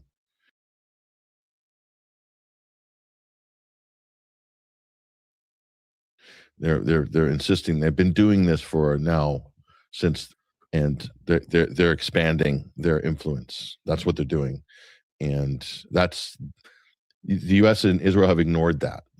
They've ignored that. But the longer Iran sticks to that strategy, and the longer there's no settlement or agreement or deal or whatever you want to call it, that bodes in Iran's favor, because that means, like they did with the GCC, Persian Gulf Arab states, where they pulled them into the conflict and thus pulled the global economy into the conflict. They expanded their influence that way and put pressure on international actors to try to do something to restrain the U.S. and Israel and take Iran seriously as an actor. That's what they're doing here with Lebanon. And so that's, if they don't waver on that, eventually they're going to pull in concerned European governments and other regional governments are saying, wait a minute, Israel, why don't you stop bombing Lebanon? Because you violated the ceasefire in Lebanon a few thousand times already. It's not Hezbollah. You can't blame it on Hezbollah. You can't blame it on the Lebanese. You've killed thousands of them already, civilians. So Israel's just acting like a rogue terrorist entity. And meanwhile, Hezbollah's only hitting military targets, Israeli military targets. So who's the terrorist? That's a legit question. I think I'm just saying, hypothetically, you could make that argument. Not hypothetically, like you can actually make that argument here. Who's going to restrain Israel? And Hezbollah is not hitting civilian targets. Pretty clear. It's pretty obvious. So, but by keeping it under the banner, Israel and the U.S. keeping it under the banner of, this is Iran's proxy, the terrorist threat in South Lebanon, it gives them pretty much license to do whatever they want, including raise whole villages to the ground, threaten the ancient city of Tyre with total annihilation, tell, whatever million residents and whatnot that you have to leave. Otherwise, we're going to, annihilate you. And that's a UNESCO protected World Heritage Site tire. It's in the Bible. If for any MAGA that need a geography lesson, just put your hand through the Bible, that book that you guys read, or some people say they read. The president claims it's his favorite book. I don't know if he's actually read it. If he did, he would find it in there. So, and Israel wants to basically, flatten it because of what? Because terrorism. Please. How far is this going to go? How long are we going to have to endure this total BS? That seems to me, at least from a semantic point of view, is the source of so many problems here. How this is being framed, and it's allowing Israel to get away with pretty much anything, which is impeding a negotiated settlement to everything in West Asia. Hello, do we need a map? Do we need a whiteboard to spell it out? It's kind of obvious at this point, and it's getting dangerous. Yeah, definitely is getting dangerous. And just before we get deeper into Lebanon, because Iran has made a major move in response to this, and it seems like things are building up quite quickly regarding now Iran intervening, in league with the resistance in Lebanon. But just this one single missile. Now we have the second strike that I guess we will have to find out the damage of that. But even the one single missile on May 27th, and I think we're seeing the U.S. is quite afraid of Iran's retaliation, because the way the U.S. is striking Iran right now is very much limited. And even U.S. officials close to these decisions are saying that this is limited and we're not actually trying to violate the ceasefire. Of course, that's absolute hogwash. But because the U.S. doesn't abide by ceasefires, there is none. But they're trying to keep it limited because one single missile, just the so-called debris, did cause massive damage. I mean, 5 Americans were injured, contractors. What's the significance of Kuwait being this? It seems like the U.S. is really using Kuwait right now as the main battle station, so to speak, to continue these limited operations. Doesn't seem like that can last very long if this so-called tit for tat gets harsher, as Iran has promised. So what's your reaction to this before we get more? Because there's some developments with the Lebanon situation too. I'm quite frankly surprised that they are using Kuwait as a staging ground for anything, considering what's happened to Kuwait, to the U.S. facilities in Kuwait since this phase of the war began in February 28th. So I'm surprised. Why would they do that? Certainly, it's not. I can't see it in the Kuwaitis' interest. The Kuwait historically, it's an artificial emirate. It's just carved out of Iraq, basically. Not that Iraq is very well defined as a nation, thanks to the British. Thank you very much, British colonial map makers. But Kuwait is precarious, and it's always relied on U.S. protection to basically exist. It's very lucrative, and it's from an oil point of view, it's got a lot, but it could very easily, the royal family there is serving really at the pleasure of the United States, period. And all their money is tied up in American banks, so they can't kick the Americans out. So it's a very difficult situation. Iraq's also in a difficult situation for the same reason. The United States have control over a lot of Iraq's liquid assets in New York, which means that Iraq could be taking a much more strident position in this, allying with Iran, closing their airspace, and also addressing the Kuwait situation. But that can't happen at the moment. So U.S. still has a lot of leverage over both of those. So in a way, they're kind of, they could be sacrificing Kuwait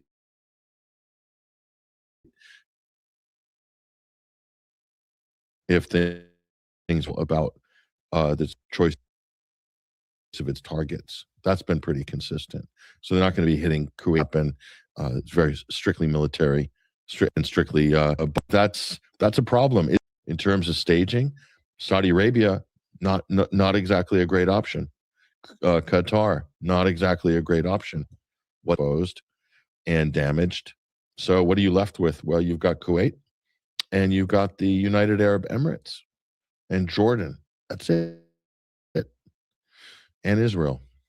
So it's not the same as before February 28th. It's reduced options.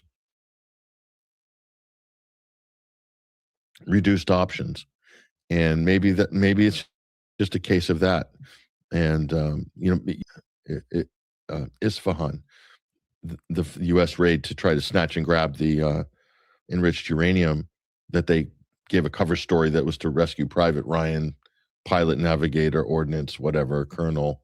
A lot of that operation was deployed from Kuwait. So, I think it's a problem. I think the U.S. have they're overly reliant on their naval assets, aircraft carriers, air-to-air refueling. It's not the same. It's not the same as having 13 bases that you can operate from to basically surround and pelt your opponent with. So it's a new reality. A whole lot of sense. It seems a bit desperate, but maybe from a Kuwaiti point of view, they don't really have any choice, quite frankly. Maybe it's a case of that. Yeah, those are good points. And Donald Trump is not happy about this situation, but has actually Patrick taken to more domestic targets for his ire, especially the media, especially the Democrats. He has been over and over again. This is his latest Truth Social post saying that Iran really, really, really wants a deal. It would make a good one, but the Democrats and various unpatriotic Republicans understand it's much tougher for me to properly do my job and negotiate when political hacks keep chirping negatively at me at levels never seen before, over and over and over again, that I should move faster, move slower, go to. It always does. So he's not happy with the situation either, but for maybe different reasons than actual people who care about humanity. But now the situation is not going at all like Donald Trump is saying, because there's been a series of developments here, Patrick. Let's look at this one. The reports are from Tasnim News, Iranian media, that Iran has actually suspended all indirect talks and messages with the United States through intermediaries. And they're citing the Lebanon and Gaza fronts as being the reason why, because expanding Israeli operations there completely violate ceasefire-related understandings. And they've reiterated that any resumption of dialogue depends on the cessation of military operations in these parts of the region, Gaza and Lebanon. Now, this seems to indicate that there could be an attack on Israel if they carry out, for example, the expansion of strikes Israel does on Lebanon. This is what the headquarters of the Iranian military said. Netanyahu, continuing his acts of aggression in the region, has threatened to bomb Dahia and Beirut and has issued an evacuation warning to residents.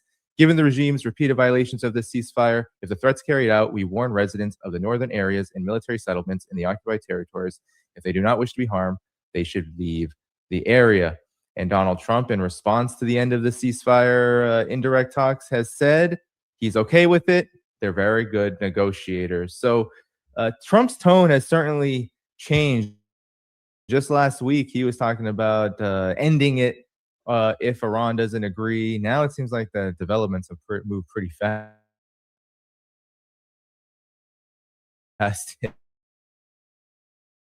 And supposedly he's on the phone with Netanyahu as we speak about this. What do you make of these developments regarding Israel and Gaza? And Iran is taking a very firm stance in this regard. Well, the key on the phone with the Iranians. You see, that's the problem. So he's not talking to the Iranians. So anytime Trump puts out a truth or makes a statement like, we're very close to a deal, we're very close, they want to make a deal, we want to make a deal, it's going to happen. It's going to happen real soon. Real soon.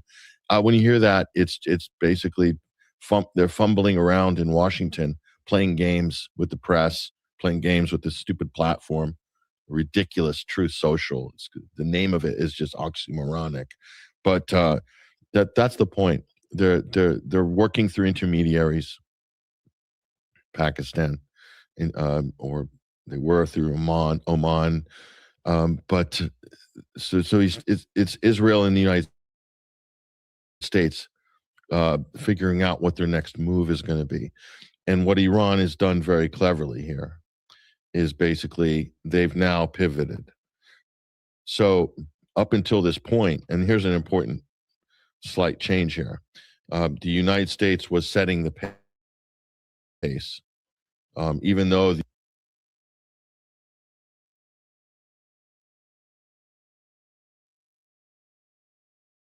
United States is kind of waffling around with their blockade in the Strait of Hormuz. This is potentially a major shift.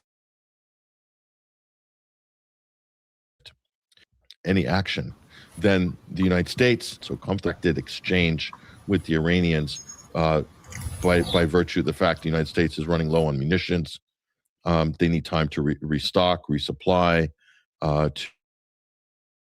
to fortify positions, and Israel is in this. By doing this, the other thing is they have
that means that more countries will be putting some kind of pressure or political pressure, or at least rhetoric or noise, who knows.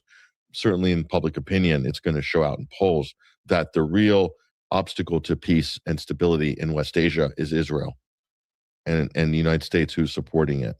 And something needs to change there. And if that means a cessation of hostilities against Lebanon, then so be it. And that really works against the United States and Israel's long-range goal with Lebanon is the United States and Israel are working together to try to foment a civil war.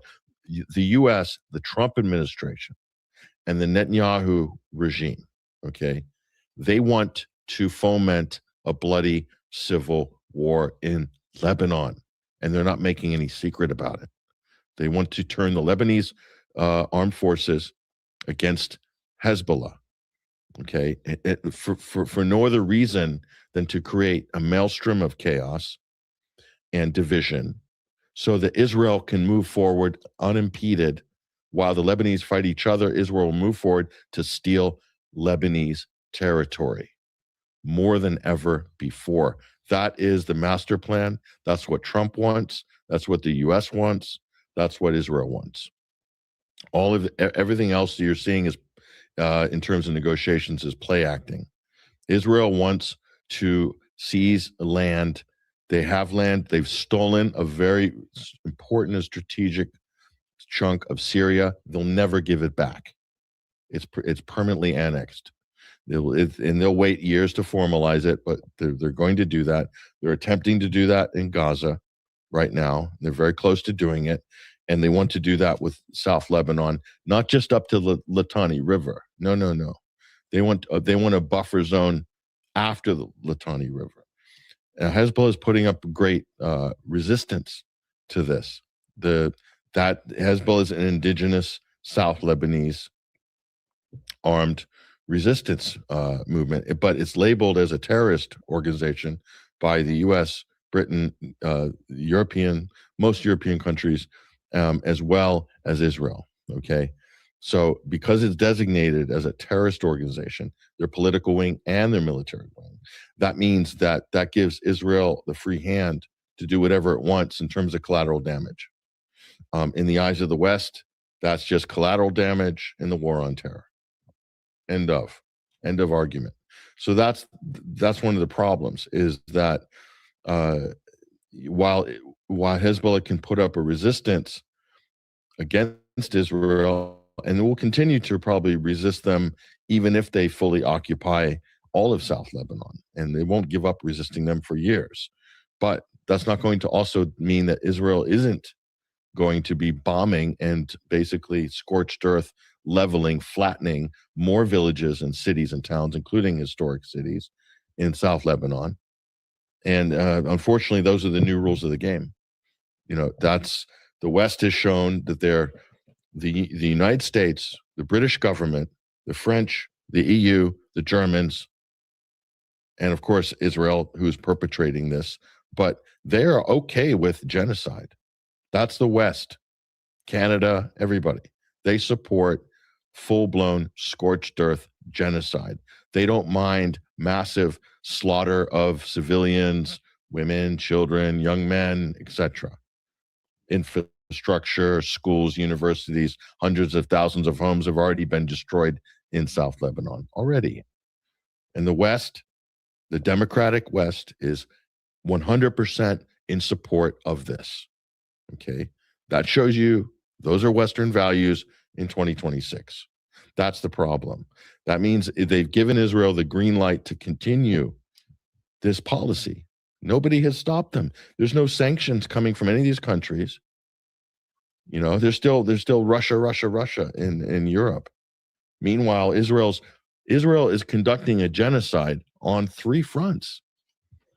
4, if you count what the Israeli defense minister said recently about Iran, threatening them with complete annihilation. But let's just say Gaza, West Bank, and South Lebanon. Or just Gaza and South Lebanon. Just that. At least 2, bona fide cases of an ongoing genocide. When you're threatening to third biggest city in Lebanon is Tyre, and they're saying evacuate, leave, or you're dead. Basically, you're seeing the forced displacement of millions of people within Lebanon, IDPs, internally displaced persons. What is that? Ethnic cleansing under threat of death? I think that's attempted genocide. Personally, that's what the international law and the legal argument says. That hasn't changed. That's in the Genocide Convention. And they're doing it again. So they're going to continue, unfortunately.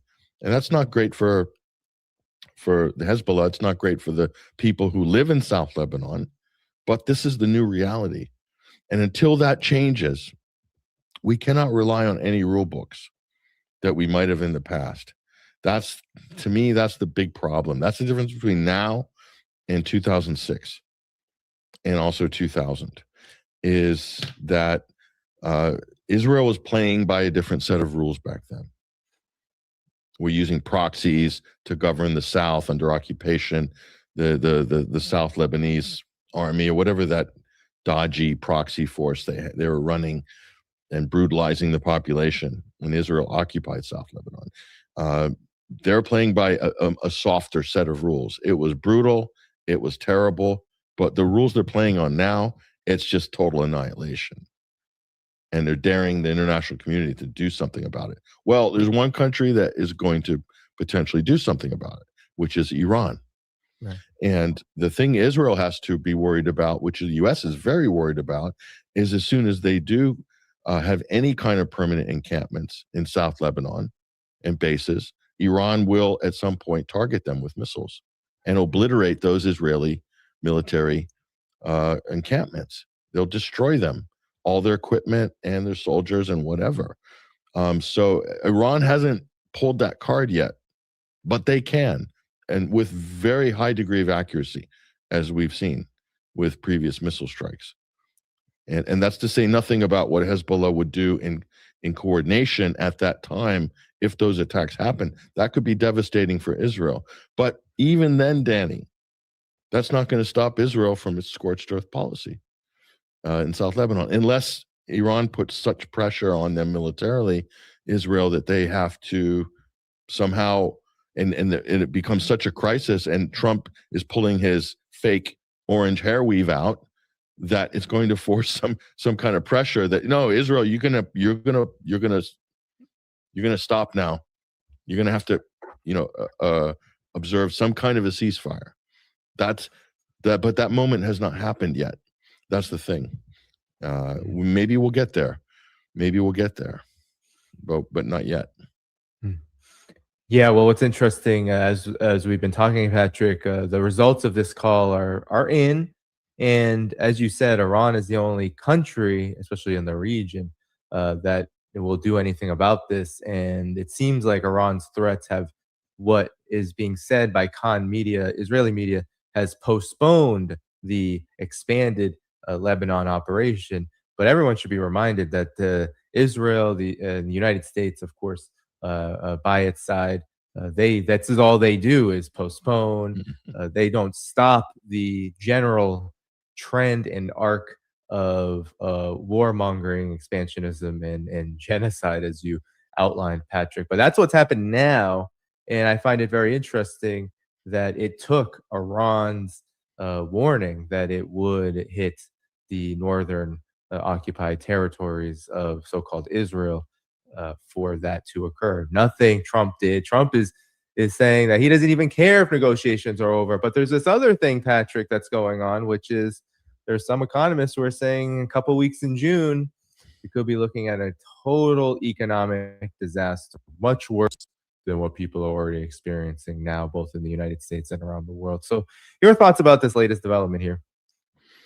Yeah, the economic clouds are definitely forming, and that's going to happen. I mean, you're already seeing moves by the Europeans to try to head off some of the potential shock waves on this by trying to raise the price. They have this crazy cap on Russian oil, that Russian oil can't be sold. They're trying to enforce this crazy $45 a barrel or something like that.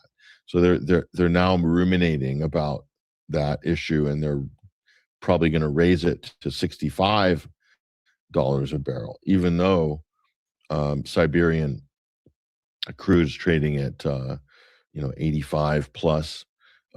So that's a signal by the Europeans that they're anticipating severe market shortages, and trying to head off and release some of the pressure on that. And they're very staunchly anti-Russian. You know how anti-Russian the Europeans are. That's their whole reason for living, is to be anti-Russian and to show they're tough on Russia, and just the economic suicide pact that Europe has with itself. It's a bizarre thing, but to see them having to, preemptively prepare and give way on that is incredible. That means that this is serious. So there will be that's going to be very, very bad for the American economy, which is already in a kind of inflationary cycle. But you wouldn't know that if you're reading Breitbart News or Breitbart News alerts or watching Fox. So that's perhaps some pressure that the United States is looking at, and that's why Trump maybe wanted to sort of declare that there's some deal happening. They're really problematic, though, because one of the lead Iranian envoys, Ghalibaf, he's basically made statements like, "We don't trust the United States that they'll make good on any promises at all on anything. And it's true. That's a logical position. Why, even if there was a memorandum understanding, yeah, you'll see the stock market go up, you'll see oil go down, and there'll be sort of temporary celebration there. The Trump family can lock in its profits from its put options and its various margin calls and whatnot on the stock and stuff like that. Everyone make their money, but the situation hasn't fundamentally changed that much on the ground with this. So yeah, that's on the economic front. There'd be pressure on Trump. A deal would have to entail some kind of financial arrangement with Iran. This is hugely problematic in terms of unfreezing assets, lifting sanctions. Almost impossible in the United States. The only thing that Trump could do is unilaterally create some kind of reparations fund, which it looks like they're disguising as a reconstruction investment fund or something like that. And what Trump tends to do is make big announcements, like we're starting a new fund. There's going to be $300 billion in it. It's going to be big. We're going to rebuild that country, and they're going to bring in some U.S. firms to help rebuild Iran. So he can paint that as a win, but where's that money going to come from? Where's it going to come from? The Gulf states? Are they going to pay for that? I don't think so. I mean, it's going to have to come from some of it, at least half of it, from America, and that's like basically that the Laura Loomers of the world and the Mark Levines of the world are going to be like, they're giving money to terrorists. It's going to go straight into the hands of Iranian proxies, Hezbollah, Hamas. They're going to be more beheaded babies, kind of thing. That's where it ends up.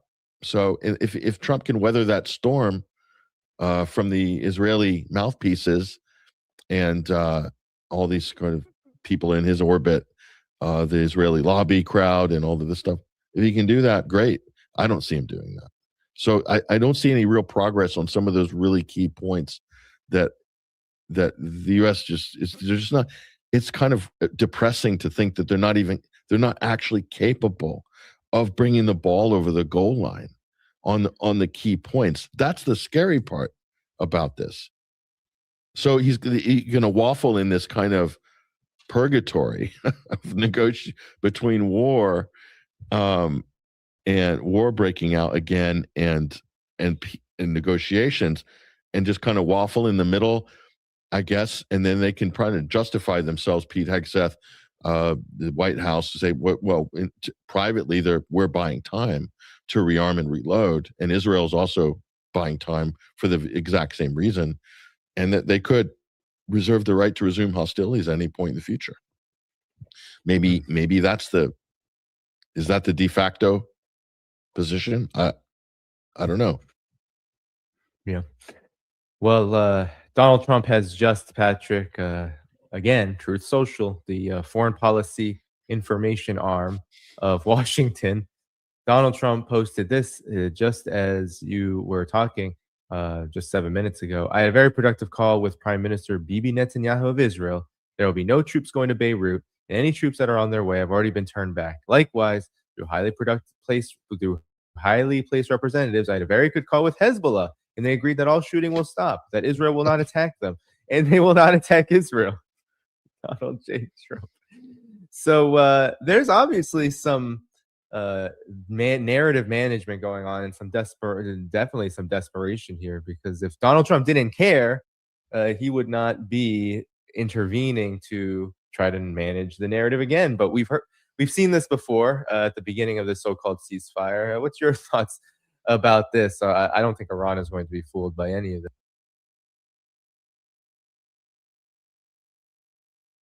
But what say you? That's the point. That's the point, Danny. Let's establish some ground rules, okay? He can say and tweet out what he wants. Donald Trump says he's talking to high-level Hezbollah representatives. Really? Are you really? So let's establish some ground rules. Okay. Hezbollah, whether they're talking directly or through intermediaries, there's no way they're going to trust the U.S. or Israel to abide by their word on anything. Period. Never again. It's just not going to happen unless there are credible international powers that act as guarantors to an agreement. That's different. Okay, but that can't happen because Trump doesn't operate that way. Doesn't do multilateralism. Iran is never going to trust the United States. Any promises, they can write down memorandums of understanding. They can put draft proposals together. Iran is never going to ever trust the word of this administration. Period. Ever. Ditto for Hamas and the Palestinian delegation. That's it. And Yemen too, if you want to throw them in there. Where does that leave us? That's the reality of it.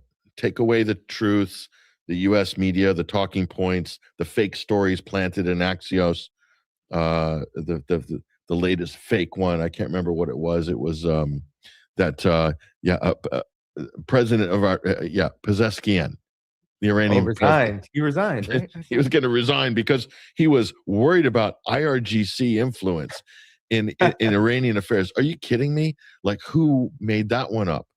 And the Jerusalem Post are running with it. So they have their own little ecosystem of information and propaganda, and these are sort of like sunbursts. They're like a wounded jet fighter that's unloading all of its sunbursts to avoid getting a direct hit from Iran. That's what all of these media little PR games are.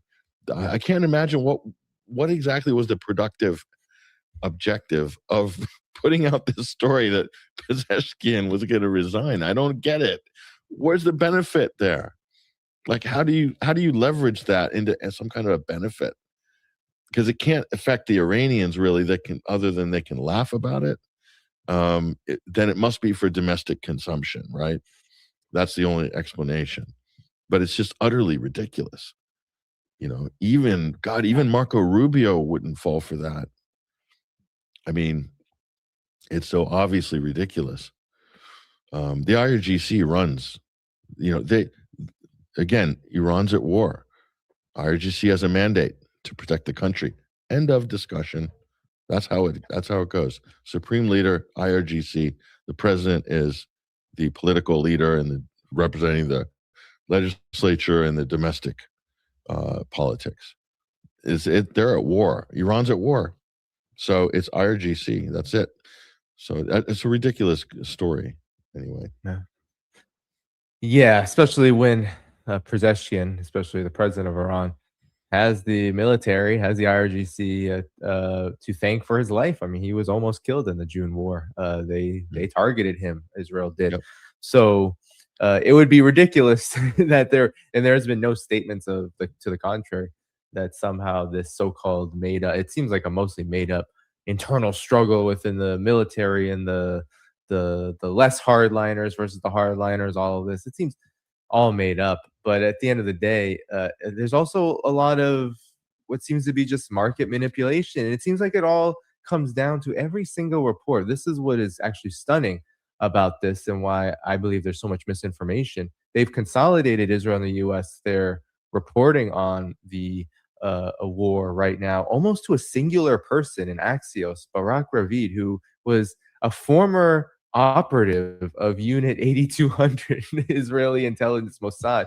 Now he works for Axios. He's been around the block, Western mainstream media, unsurprising, given the close links between U.S. and Israeli intel and Western corporate media. But this is what it's come to. Almost every single report about these negotiations has been from him, and he has literally released stories that now just ordinary people using X are saying, this looks like you're just making up things at this point and putting it out there to manipulate markets and maybe shift the narrative away from the reality. But what do you make of this, especially this singular outlet with a singular so-called reporter who just happens to be a former Israeli operative? Yeah, I mean, we were calling that out a while ago. It was getting suspicious. Axios, they do cover some U.S. domestic politics, ineffectual sort of inside baseball, Democrats and Republicans, and legislative stuff. They cover all that, and it's accurate if you're interested in that. It's just grist for the mill for the political conversation, just like Politico or something like that. But on foreign policy stuff, Axios is a dumpster fire. Basically, it's terrible, and they're involved in disinformation, active disinformation. And I think Israel has their plant in that organization, and they can just stovepipe and feed all sorts of garbage through there, and it helps to sort of reinforce the same sort of information ops that they're running through other outlets. The Pezeskian story was interesting. It was an anonymous source reported to Iran International, which isn't, again, that one's not even a real media outlet.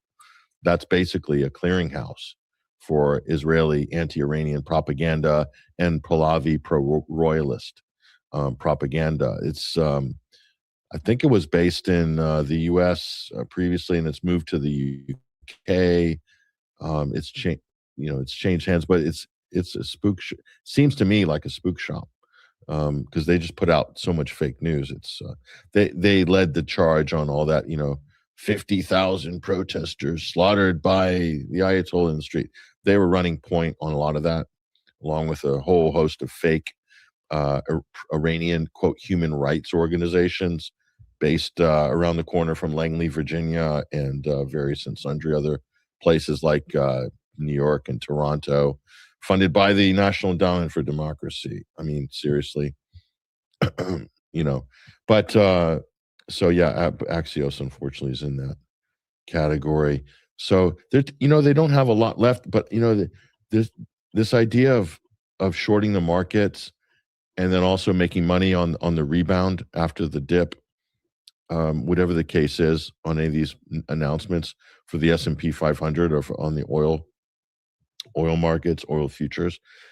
I think in poly market, so much money has been made. These are not trivial sums of money, and a lot of people have made money, and we don't even know. They picked out some of these poly market cases where it was clearly insiders, actually people within the U.S. military or attached to or around the Trump cabinet. So that's been proven. It's been shown. We have no idea what's happening at the institutional level, at the Goldman Sachs level, all these other Wall Street firms that have all of their trades shielded and hidden through various other shells, or it goes into a volume of activity, and maybe they're doing multiple smaller trades to sort of dilute the focus and attention on that sort of insider trading on these very same transactions. We have really no idea. It would take a massive congressional panel investigation, major project for the SEC, which Trump, as far as we heard, has gutted of any serious people in there that would be able to look into this or stop this sort of thing. It would take a massive effort, and that would have to be spearheaded by the government. Well, if the government's involved in the corruption, the likelihood of that happening, it's not going to happen. It might happen under a Democrat administration if they came into power in or maybe perhaps after the midterms. There's a chance that could happen, but still, Trump has done a very, very good job strategically of getting rid of certain people and reshaping the DOJ and the SEC to the point where, Sam Bankman-Fried went down with that massive crypto Ponzi operation, FTX, where he was using his fake tokens as collateral to get real finance loans. I mean, just fraud. And that exact same business structure, Donald Jr. and Eric Trump and World Liberty Financial are effectively have done. The difference is the SEC has been gutted. That's the difference. So, otherwise they'd be cooling it with Sam Bankman at the country club, playing video games, serving out their time, but that's not going to happen, unfortunately. It's crazy, So there's so much of that going on. It's like, why would you want to stop? You could just keep drip feeding this cycle and just, another 6 months, another 20 billion, another few months, another 30 billion here, billion there. You notice Trump's rhetoric too. I'm sorry to get off on this tangent, but he was standing in front of the ballroom construction site this week, talking to the press, and he's really in his element because Trump loves building. He loves building more than politics. Trust me. And he's all, look, Eric's done a great job. I think he's put Eric in charge of, head foreman on the bunker. It's not a ballroom; it's a bunker actually. He's got it in his genes. My son, he's got the building gene, like me, like his old man, like me. And he's sitting there. He's so confident. And he said something I have not heard before. This week he said, well, by the time this is done, I'm not really going to be able to use it because I'll be out of office by then. I was like, whoa. Trump said publicly that he's not going to stay in office. What does that mean? That means that he's either happily padded his nest already or he's planning to pad his nest by the time he gets out to such a degree that he really doesn't care because he'll be so rich from that. So I'm just putting that out there because we are seeing unprecedented levels of open corruption where they're so blasé about it, they really don't care, which is, would shock people in normal times. Yeah. I mean, I remember during Trump's first go around during the campaign, I remember there were rumblings about those who are really studying and trying to figure out how did this happen? How did someone like Donald Trump start running for president? Then there were some who were wondering, given his background and who he is he really just running for president for his own self-interest, his own gain?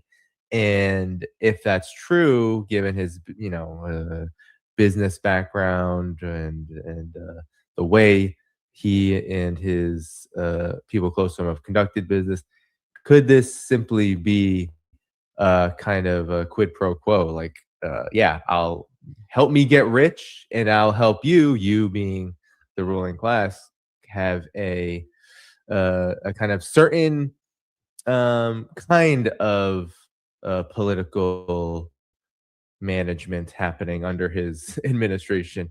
Like he would run it in a certain way. It would work out very well for them, but it might look a little different than how it usually does under Democrats, of course, but even, standard so-called mainstream Republicans who Trump said he was an outsider from. So, it seems like a lot of the evidence suggests that, Trump has indeed been a big friend to the oligarchs and the warmongers and the bankers and the richest of the world. And he has governed in a particular kind of way, which makes it quite chaotic. And speaking of chaos, part of the so-called indirect talks, negotiations falling apart with Iran, but what comes with that is the potential tightening, where Iran has said they could completely close the Strait of Hormuz. And then there's been talks about the Bab el-Mandeb Strait too. So the chaos part of this is a big element to how Trump supposedly governs, or at least how he governs in service of the diktats of these forces who are really in control. So, Patrick, what do you make of this? Because this seems like where it's going. The United States, for now, Trump is saying, oh, Israel won't bomb Lebanon, so everything is okay. But we know where this war really is. So what do you make of all this? Yeah, and I think an important distinction is Iran's done very, very, very well to attach Lebanon to negotiations. That's fantastic. That shows you only a country that has some strength, that has firm footing politically, diplomatically, that has a strategy can do that. And Iran's done that. But the U.S. and Israel also, they're working overtime to try to compartmentalize and separate those two issues. But ultimately, Israel's number one concern is not that Iran has a nuclear weapon. I think even Israeli intelligence knows they probably don't. They don't have one. They're not developing one, and they know that Iran isn't going to necessarily attack them unless they're attacked first, because Iran's demonstrated that this is their doctrine, how they behave in warfare. So Iran is not the number one concern of Israel. Israel's number one concern is its neighborhood, and it's eliminating any potential challengers in occupied Palestine and South Lebanon, first and foremost. That's number one priority. And also the Greater Israel Project, the expansion of Israel's borders, it's a reality. And that's part of the political mission now. For any Israeli administration, they're going to have to take that on board. They have increased their land holdings significantly in the last couple years, and even in the last 2 years specifically, with regards to Syria. That's a massive real estate acquisition, seizure by Israel. And it just happens to be the most strategic piece of real estate in the entire Middle East, which is the Golan Heights and Mount Hermon. So they just feel that they're in the ascendancy, and if they can just somehow maneuver and take South Lebanon under permanent occupation, depopulate it, and continue to put pressure with the United States on any dissenting elements within Lebanon, that they're onto a winner long term. And certainly Netanyahu, that's his legacy. He wants to be seen as the Ben Gurion of this generation. That's what he wants. He wants the airport named after him. Maybe they'll have to rebuild an airport after this next round of hostilities, but he wants to go down history as the godfather of Greater Israel. That's pure and simple. And even if he goes for whatever reason and he's replaced by another bloodthirsty Zionist former terrorist like Naftali Bennett, it's going to be the same. The hard line in Israel will not accept any kind of withdrawal at this point. They feel that they're in the complete ascendancy, that they're realizing their long-term dreams, the expansion of Israel, and eliminating what they call the Palestinian problem or the Arab problem. And they have their own final solution to that, and they're in the process of enacting that. And nobody's going to stop them. No one's going to stop them. Look what they're doing to the city of Tyre. It's unbelievable.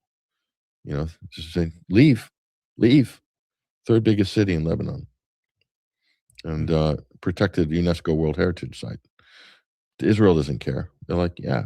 So what? You got Egyptian history, Alexander the Great, ancient Greece, Byzantine history, Roman history, New Testament. We don't care. That's get out, and we're gonna vaporize all that, and it's going to become a military base. Fine, who's stopping them? Who's going to stop them besides Hezbollah? Who's going to put up a fight? Maybe Iran, but it's so that's, to me, an inescapable reality politically in Israel. And so eliminating the threat of Hezbollah is going to be pushing them all the way to Beirut and permanently.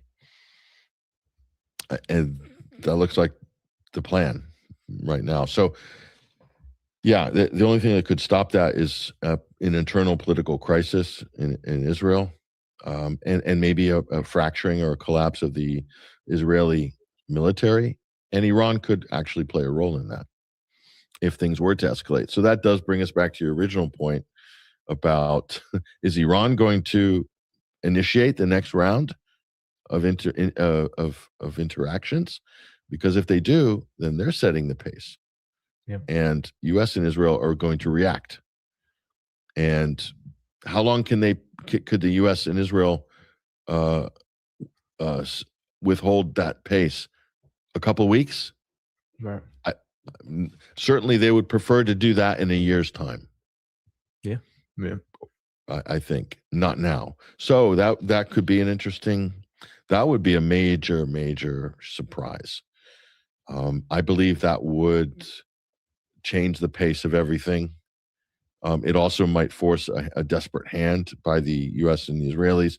There would be talk of nuclear weapons and so forth. But if they were to set the pace, that would also mean it would be a better bet for China and Russia to take more of an active role in assisting them. That's what that would mean. So, yeah. Yeah, no, there's certainly a lot to chew on here, and even just the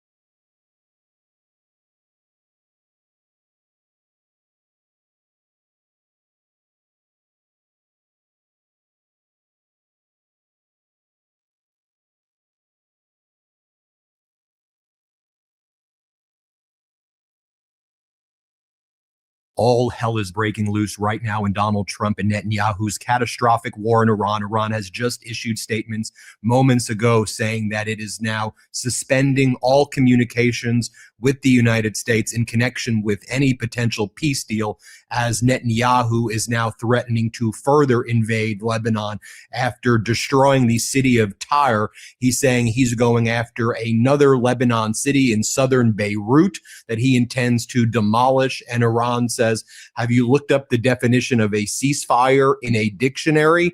Because we made it very clear that part of this ceasefire were security guarantees in Lebanon as well. And right now it seems that Netanyahu's doing everything he can to pull the United States out of any peace by escalating in Lebanon since there was a purported ceasefire. Do y'all remember when they had the leaders of Lebanon show up in Washington, D.C., and they made a whole big deal about it? There's a ceasefire everywhere, ceasefire. Well, Netanyahu has further escalated things in Lebanon. We've been covering it every day here on the Midas Touch Network. And now Iran is saying, we're out. We're not having any communications with you.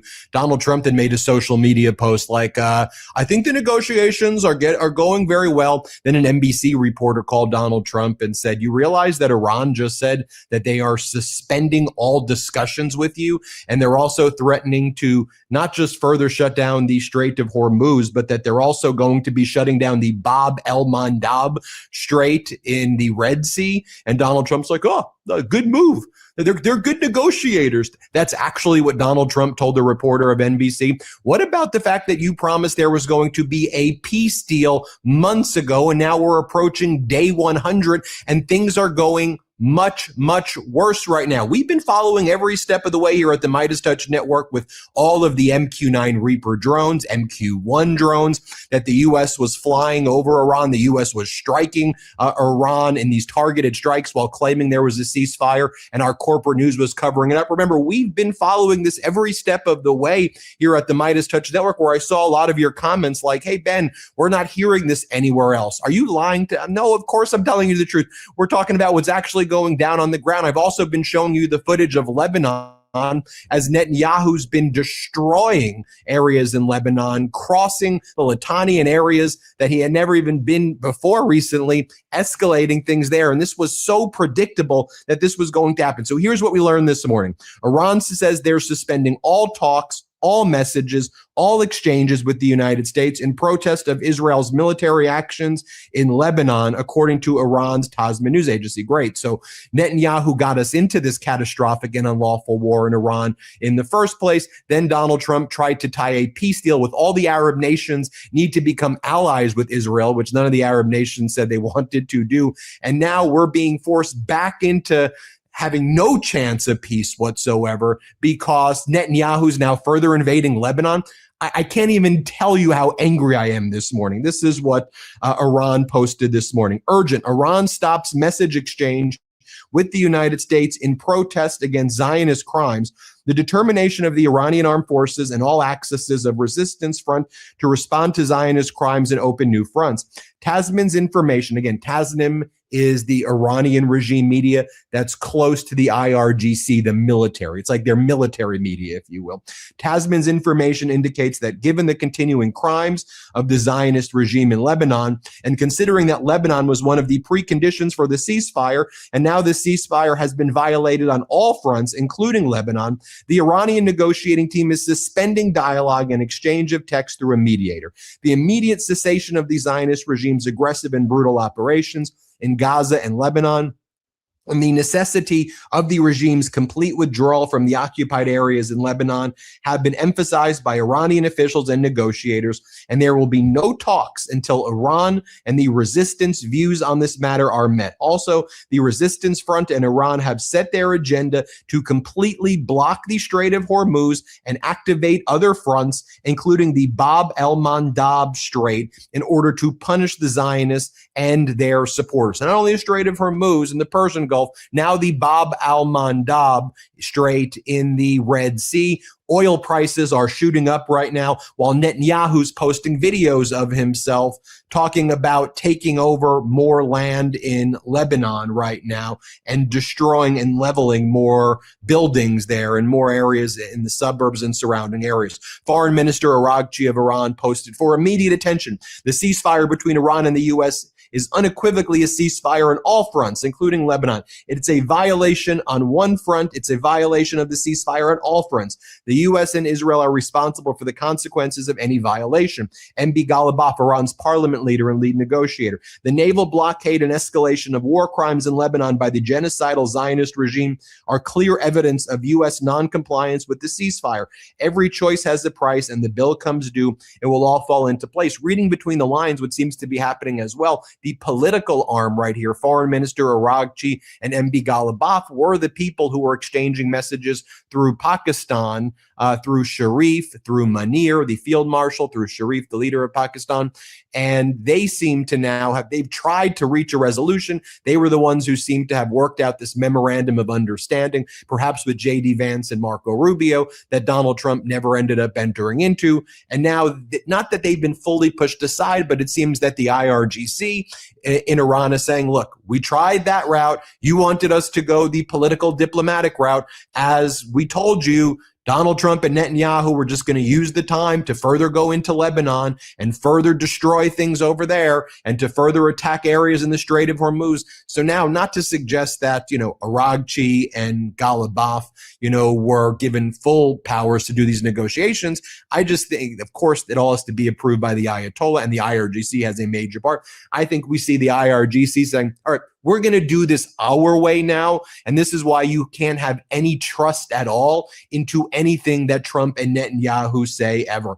Iran's military central headquarters through the IRGC just issued this stern warning as well. Netanyahu's latest threats against the Daya area in the suburb area near Beirut violate the ceasefire. Should he proceed, residents of the northern occupied territories in the area that the northern occupiers are referring to areas that Israel considers Israel, that in Palestine and Iran, they say these are the occupied areas, that these areas must evacuate immediately to avoid direct consequences. In other words, Iran will be shooting into Israel immediately. Iran's IRGC spokesperson over here warns Israel's northern areas, abandon right now, evacuate, we're going to be striking there. Iran's highest military command, Qatem al-Anbaya, warns it will directly strike northern Israeli territory and military settlements if Netanyahu carries out his just announced strike on Beirut, and they're now urging residents to immediately leave the area in northern Israel. Netanyahu told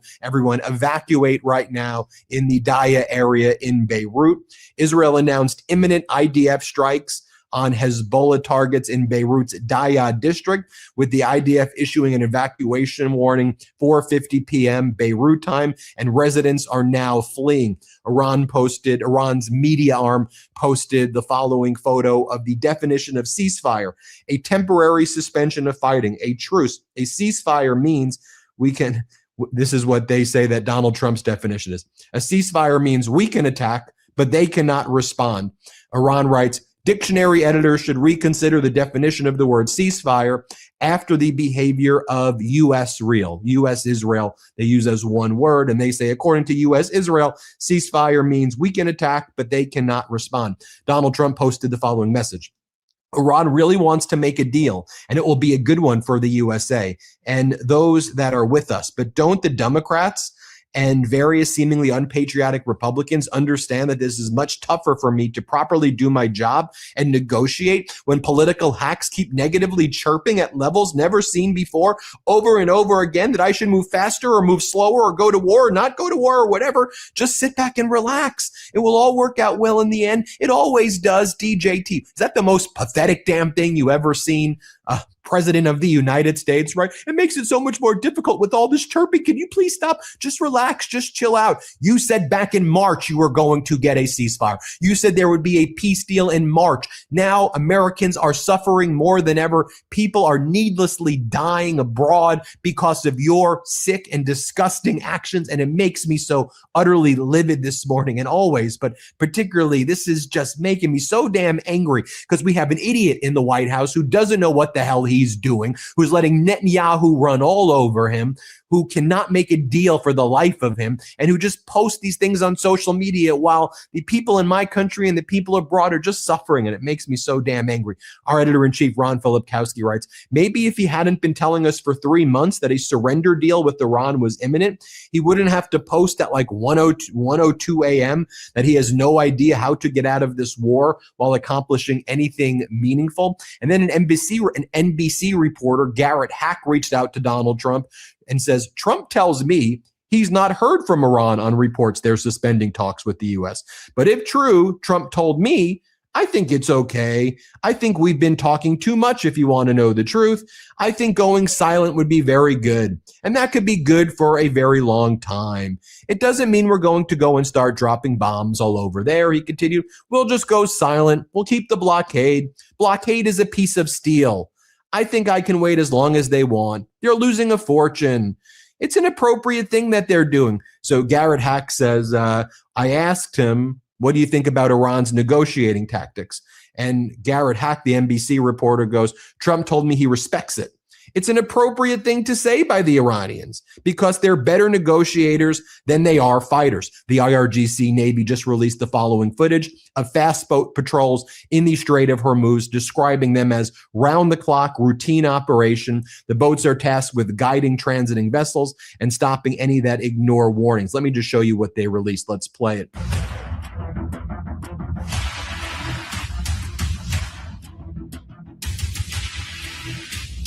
Also, satellite imagery from May 29th shows a 252-meter vessel on fire at the entrance of the Strait of Hormuz with four suspected IRGC large speedboats approaching from the Iranian direction and a fifth departing southeast. Take a look at it right there.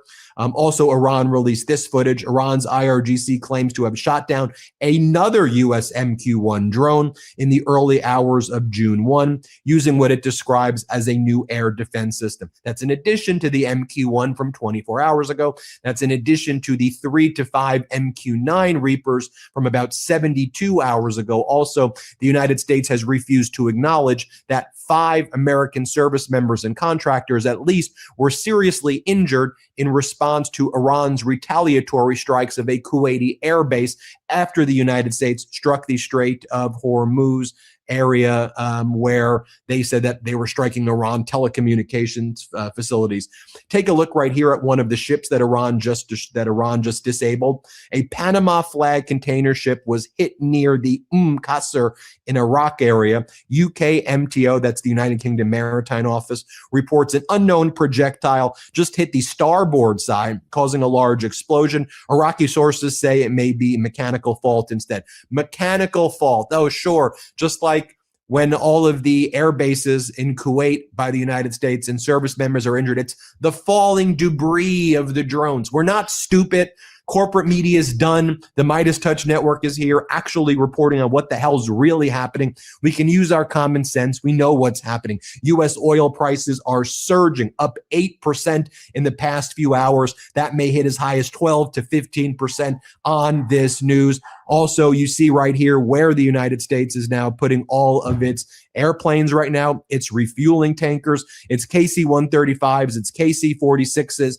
The U.S. has moved them out of the air bases in the Middle East and instead is putting them in Ben Gurion Airport in Israel. So that's where showing a lot of strength right there and a lot of confidence in America's military bases across the Middle East by moving all of our Strato tankers and all of our air bases, all of our airplanes outside of the Middle East and now moving them into Israel. Very, very, isn't that very telling? And finally, you have Pakistan's Prime Minister Sharif this morning, while all of this is going on, praising Xi Jinping as China, praising China as being the main hegemonic power, the main power of diplomacy, and the main power of defense in the world right now. This is the guy who's supposed to be negotiating as the middleman between Trump and Iran. And to be clear, he's out there making it very clear that China is the world's global hegemon and the U.S. isn't anymore. Play this clip of Pakistan's Prime Minister Sharif. Ladies and gentlemen, under the most dynamic and visionary leadership of President Xi Jinping, China has lifted 800 million people out of poverty, provided jobs to millions of people. China, in terms of economic power, is second to none. China, in terms of military power, is at par with the most powerful nation in this world. Yet, President Xi Jinping's philosophy promoting peace and his vision to resolve the most dangerous conflicts through dialogue and diplomacy is something which makes President Xi Jinping not only a towering figure, but one of the most respected leader in this world in this day and age. Well, there you have it, folks. Comprehensive update of what's happening. These developments are going to be moving very quickly. Hit subscribe. Let's get to Kofi. Follow me.